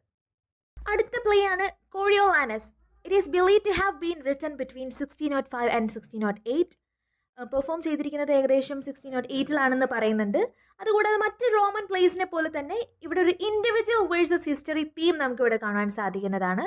ഇതിൻ്റെ ഒരു പ്രധാന ഒരു മെൻഷൻ ചെയ്യേണ്ട ഒരു കാര്യം എന്ന് പറയുന്നത്, ഈ കോറിയോലാനസ് എന്നുള്ള ഈ ടൈറ്റിൽ എടുത്തിരിക്കുന്നത് കായസ് മാർഷ്യസ് എന്ന് പറയുന്ന ഒരു ഫെയിംഡ് ആയിട്ടുള്ളൊരു റോമൻ വാരിയറിൻ്റെ ആ ഒരു പേരിൽ നിന്നാണ്. അദ്ദേഹത്തിൻ്റെ ഒരു കഥ എന്ന് പറയുന്നത് അദ്ദേഹത്തിൻ്റെ എക്സസീവ് ആയിട്ടുള്ളൊരു പ്രൈഡ് അദ്ദേഹത്തിൻ്റെ ഡിസ്ഓണറിലേക്കും ഡെത്തിലേക്കും നയിക്കുകയാണ്. അതുകൊണ്ട് തന്നെ ഇത്തരത്തിലുള്ളൊരു ഈ ഒരു ഫെയിംഡ് ആയിട്ടുള്ള റോമൻ വാരിയറിൽ നിന്നുമാണ് കായസ് മാർഷ്യസ് എന്നുള്ള ഈ ഒരു പേരിൽ നിന്നുമാണ്, അല്ലെങ്കിൽ ഇദ്ദേഹത്തിൻ്റെ ഈ ഒരു ലെജൻഡിൽ നിന്നുമാണ് കോറിയോലാനസ് എന്നുള്ള ഒരു ടൈറ്റിൽ എടുത്തിരിക്കുന്നത്. കൂടാതെ ഇദ്ദേഹം പൊളിറ്റിക്കലി അൺസോഫിസ്റ്റിക്കേറ്റഡ് ആണ്, ഇമോഷണലി ഇമ്മെച്യൂർ ആണ്. അതുകൂടാതെ ഇദ്ദേഹം ഒരു സൈക്കോളജിക്കലി ഡിപ്പെൻഡൻ്റ് ആയിട്ടുള്ള ഒരു ക്യാരക്ടർ കൂടിയാണ്. അപ്പം ചില ഫ്ലോസ് നമുക്കിവിടെ കാണുവാൻ സാധിക്കും. നമുക്ക് എന്താണ് ഇതിൻ്റെ ഒരു ബേസിക് സമ്മറി എന്ന് കൂടി ഒന്ന് അനലൈസ് ചെയ്യാം. Basically, there is a Roman general Coriolanus who makes his name defeating an enemy army and defending Rome. അദ്ദേഹം തൻ്റെ നെയിം പ്രിസേർവ് ചെയ്യാണ്. അതായത് അദ്ദേഹത്തിൻ്റെ എനിമിയെ ഡിഫീറ്റ് ചെയ്തുകൊണ്ട്, അതുപോലെ റോമനെ സംരക്ഷിച്ചുകൊണ്ട്, റോമിന് വേണ്ടിയിട്ട് ഫൈറ്റ് ചെയ്തുകൊണ്ട് അദ്ദേഹം വളരെ വലിയൊരു പ്രശസ്തി ആർജിക്കുകയും അതിനുശേഷം സെനറ്റ്, അവിടെ ഉണ്ടായിരുന്ന ഇപ്പോൾ നമ്മുടെ പാർലമെൻറ്റ് മെമ്പേഴ്സ് എന്ന് പറയുന്ന പോലെ സെനറ്റ് എന്ന് പറയുന്ന ഒരു വിഭാഗം, അഡ്മിനിസ്ട്രേറ്റീവ് ടീം ഇദ്ദേഹത്തെ കൺസ്യൂളിലേക്ക് നോമിനേറ്റ് ചെയ്യുകയും പക്ഷേ അദ്ദേഹത്തിന് പീപ്പിൾസിൻ്റെ വോട്ട് ഒരിക്കലും കിട്ടുന്നേ ഇല്ല എന്നുള്ളൊരു നിർഭാഗ്യാവസ്ഥ അവിടെ വരികയാണ്. അങ്ങനെ സെനറ്റിലെ ആളുകൾ നോമിനേറ്റ് ചെയ്യുന്നെങ്കിലും പീപ്പിളിൻ്റെ വോട്ട് അഥവാ ജനസമ്മതി ഇല്ലാത്തത് കാരണം ഇദ്ദേഹത്തെ റോമിൽ നിന്ന് ബാനിഷ് ചെയ്യുകയും ഒഴിവാക്കുകയും നാട് കടത്തപ്പെടുകയും അതിനുശേഷം അദ്ദേഹം അദ്ദേഹത്തിൻ്റെ ഓൾഡ് എനിമീസുമായിട്ട് ഒരു അലി ഫോം ചെയ്യുകയാണ്, ഒരു ബന്ധം എസ്റ്റാബ്ലിഷ് ചെയ്യുകയാണ്. പിന്നീട് ഇദ്ദേഹം റോമിലേക്ക് തിരിച്ചു വരുമ്പോൾ അദ്ദേഹത്തിൻ്റെ അമ്മ അദ്ദേഹത്തോട് വരരുതെന്ന് ആവശ്യപ്പെടുന്നുണ്ട്, നിർബന്ധിക്കുന്നുണ്ട്. അതുകൂടാതെ ഇദ്ദേഹത്തിൻ്റെ ന്യൂ ഫൗണ്ട് ആയിട്ടുള്ള അലി അദ്ദേഹത്തെ ഈ ഒരു ബെട്രയൽ, തങ്ങളെ ചതിച്ച കാരണത്താൽ ഇദ്ദേഹത്തെ കിൽ ചെയ്യുന്നൊരു ട്രാജഡിയാണ് കോറിയോലാനസിൻ്റേത് നമുക്ക് കാണാൻ സാധിക്കുന്നത്. വളരെ പ്രശസ്തമായിട്ടുള്ള മറ്റൊരു ട്രാജഡിയാണ് റോമിയോ ആൻഡ് ജൂലിയറ്റ് എന്ന് പറയുന്നത്. നമുക്ക് ഇത് കേൾക്കുമ്പോൾ സ്വാഭാവികമായിട്ട് നമ്മൾ വിചാരിക്കുക ഇതൊരു റൊമാൻസ് ആണോ അല്ലെങ്കിൽ റൊമാൻറ്റിക് കോമഡി ആണോ എന്ന് നമ്മൾ വിചാരിക്കും. പക്ഷേ ഇത് യഥാർത്ഥത്തിലൊരു ട്രാജഡിയാണ്. It was actually performed in 1595 perform ചെയ്തിരിക്കുന്നത്.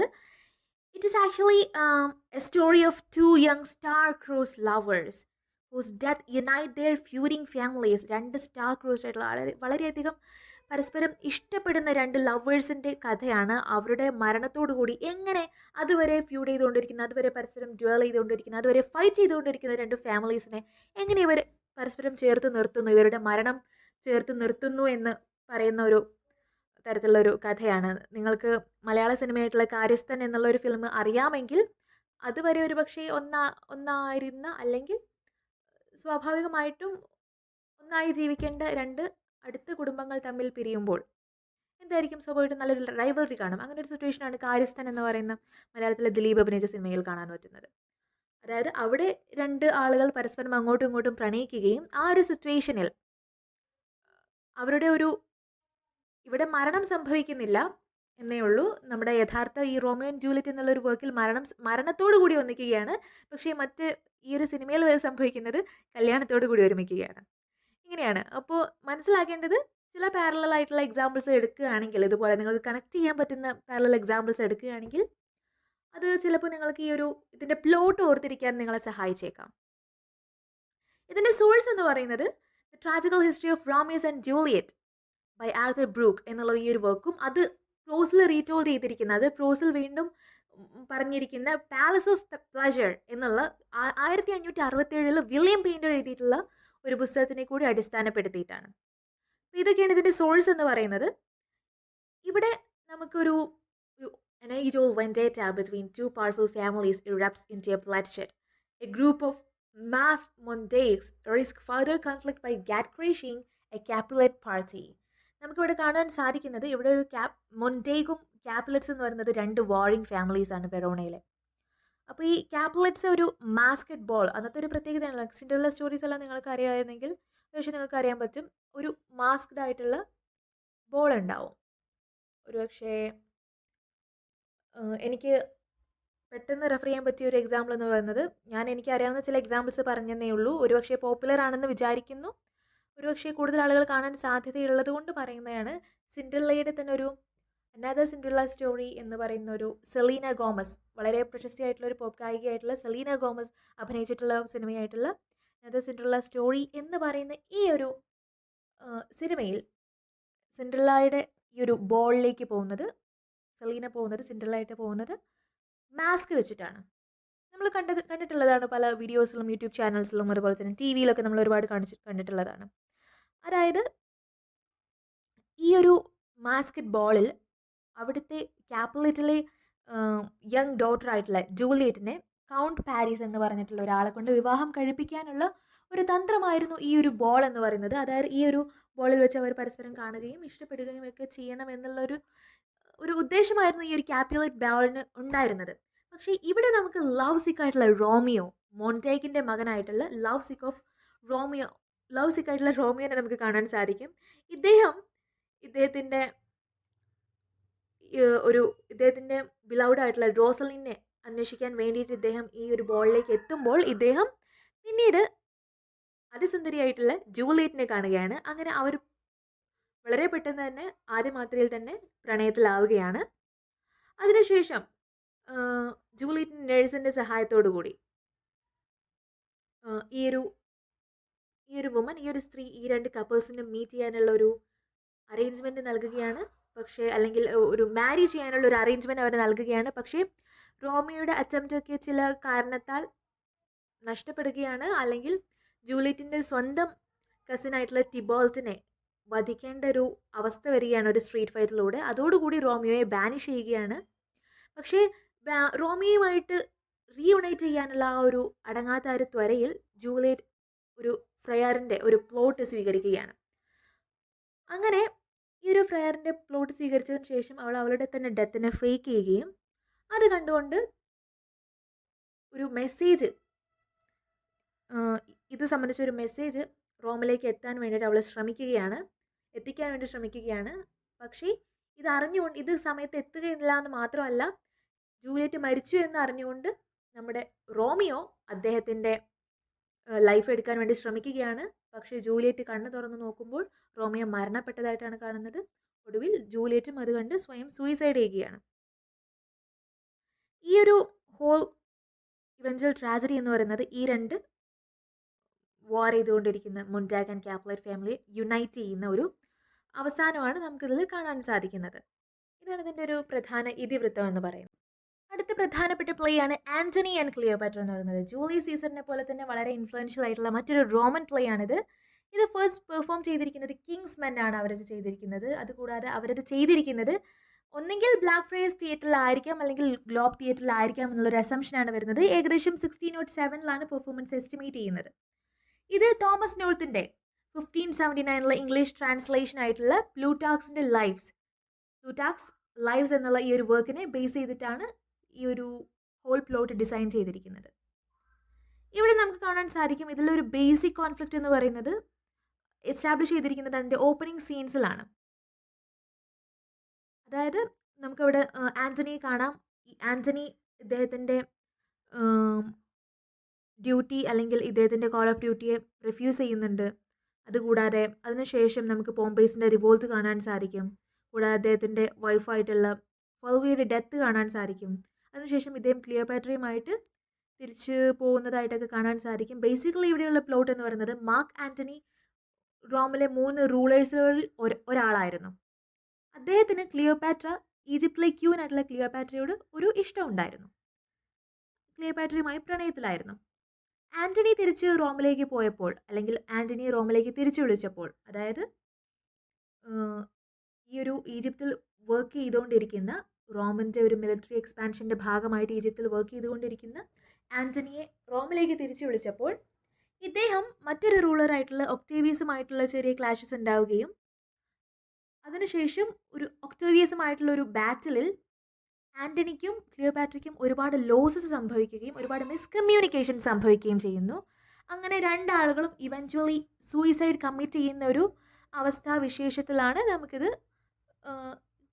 ഫൈനലി ഈ ഒരു ഡ്രാമയെ നമുക്ക് കാണാൻ സാധിക്കുന്നത്. ഇതാണ് ഇതിൻ്റെ ഒരു പ്ലോട്ട് എന്ന് പറയുന്നത്. ഇന്നത്തെ നമ്മുടെ സെഷനിൽ നമ്മൾ കാര്യമായിട്ട് ഡിസ്കസ് ചെയ്തിട്ടുള്ളത് 4 മെയിൻ ട്രാജഡീസ് നമ്മൾ അല്പം ഡീറ്റെയിൽഡ് ആയിട്ട് തന്നെ ഡിസ്കസ് ചെയ്തു. ഇമ്പോർട്ടൻറ്റ് കോഡ്സ് കൂടി അതിൻ്റെ കൂടെ ഉൾപ്പെടുത്തുകയും ചെയ്തു. ചെറിയൊരു അനാലിസിസ് നടത്തി. കൂടെ മറ്റ് മൈനർ ട്രാജഡീസും കൂടി നമ്മൾ ഇൻക്ലൂഡ് ചെയ്തിട്ടുണ്ട്. മൈനർ ട്രാജഡീസ് എന്ന് പറയുമ്പോൾ മറ്റ് റൈറ്റേഴ്സിൻ്റെ മൈനർ വർക്ക്സിനെ ഇഗ്നോർ ചെയ്യുന്ന പോലെ ഇത് ഇഗ്നോർ ചെയ്യരുത്. അത്യാവശ്യം അറിഞ്ഞിരിക്കണം എന്നുള്ളത് കൊണ്ട് തന്നെയാണ് അവരെക്കുറിച്ച് അല്ലെങ്കിൽ ഈ ഒരു വർക്ക്സിനെ കുറിച്ച് കുറച്ചുകൂടി ഇലാബറേറ്റ് ആയിട്ടുള്ള ഒരു എക്സ്പ്ലനേഷൻ ഞാൻ നൽകാൻ ശ്രമിച്ചത്. അതുകൊണ്ട് തന്നെ മേജർ ട്രാജഡീസിന് കൂടുതൽ ഊന്നൽ കൊടുത്ത് പഠിക്കുക. ആക്ട് വൈസ് സമ്മറി അറിഞ്ഞിരുന്നാൽ ഏറ്റവും ബെസ്റ്റ് അതാണ്. പ്രീവിയസ് ഇയർ ക്വസ്റ്റ്യൻ പേപ്പേഴ്സും കൂടി വർക്കൗട്ട് ചെയ്തുകൊണ്ട് അതിൻ്റെ ഒരു ഏരിയയുടെ ഡെപ്ത് മനസ്സിലാക്കിക്കൊണ്ട് പഠിക്കാൻ ശ്രമിക്കുക. ഞാൻ ഇതിനോട് കൂടെ കുറച്ച് ക്വസ്റ്റ്യൻസ് കൂടെ നിങ്ങൾക്ക് പ്രൊവൈഡ് ചെയ്യുന്നതായിരിക്കും. അതുകൊണ്ട് തന്നെ നിങ്ങൾക്കിത് കുറച്ചുകൂടി ബെറ്റർ ആയിട്ട് നിങ്ങൾക്ക് വർക്ക് ചെയ്യാൻ പറ്റുമെന്നാണ് എൻ്റെ വിശ്വാസം. എല്ലാവരും നന്നായിട്ട് പഠിക്കുക. നിങ്ങൾ ഉദ്ദേശിച്ച ലക്ഷ്യത്തിൽ തന്നെ നിങ്ങൾക്ക് എല്ലാവർക്കും എത്തുവാൻ സാധിക്കട്ടെ. വിജയാശംസകൾ.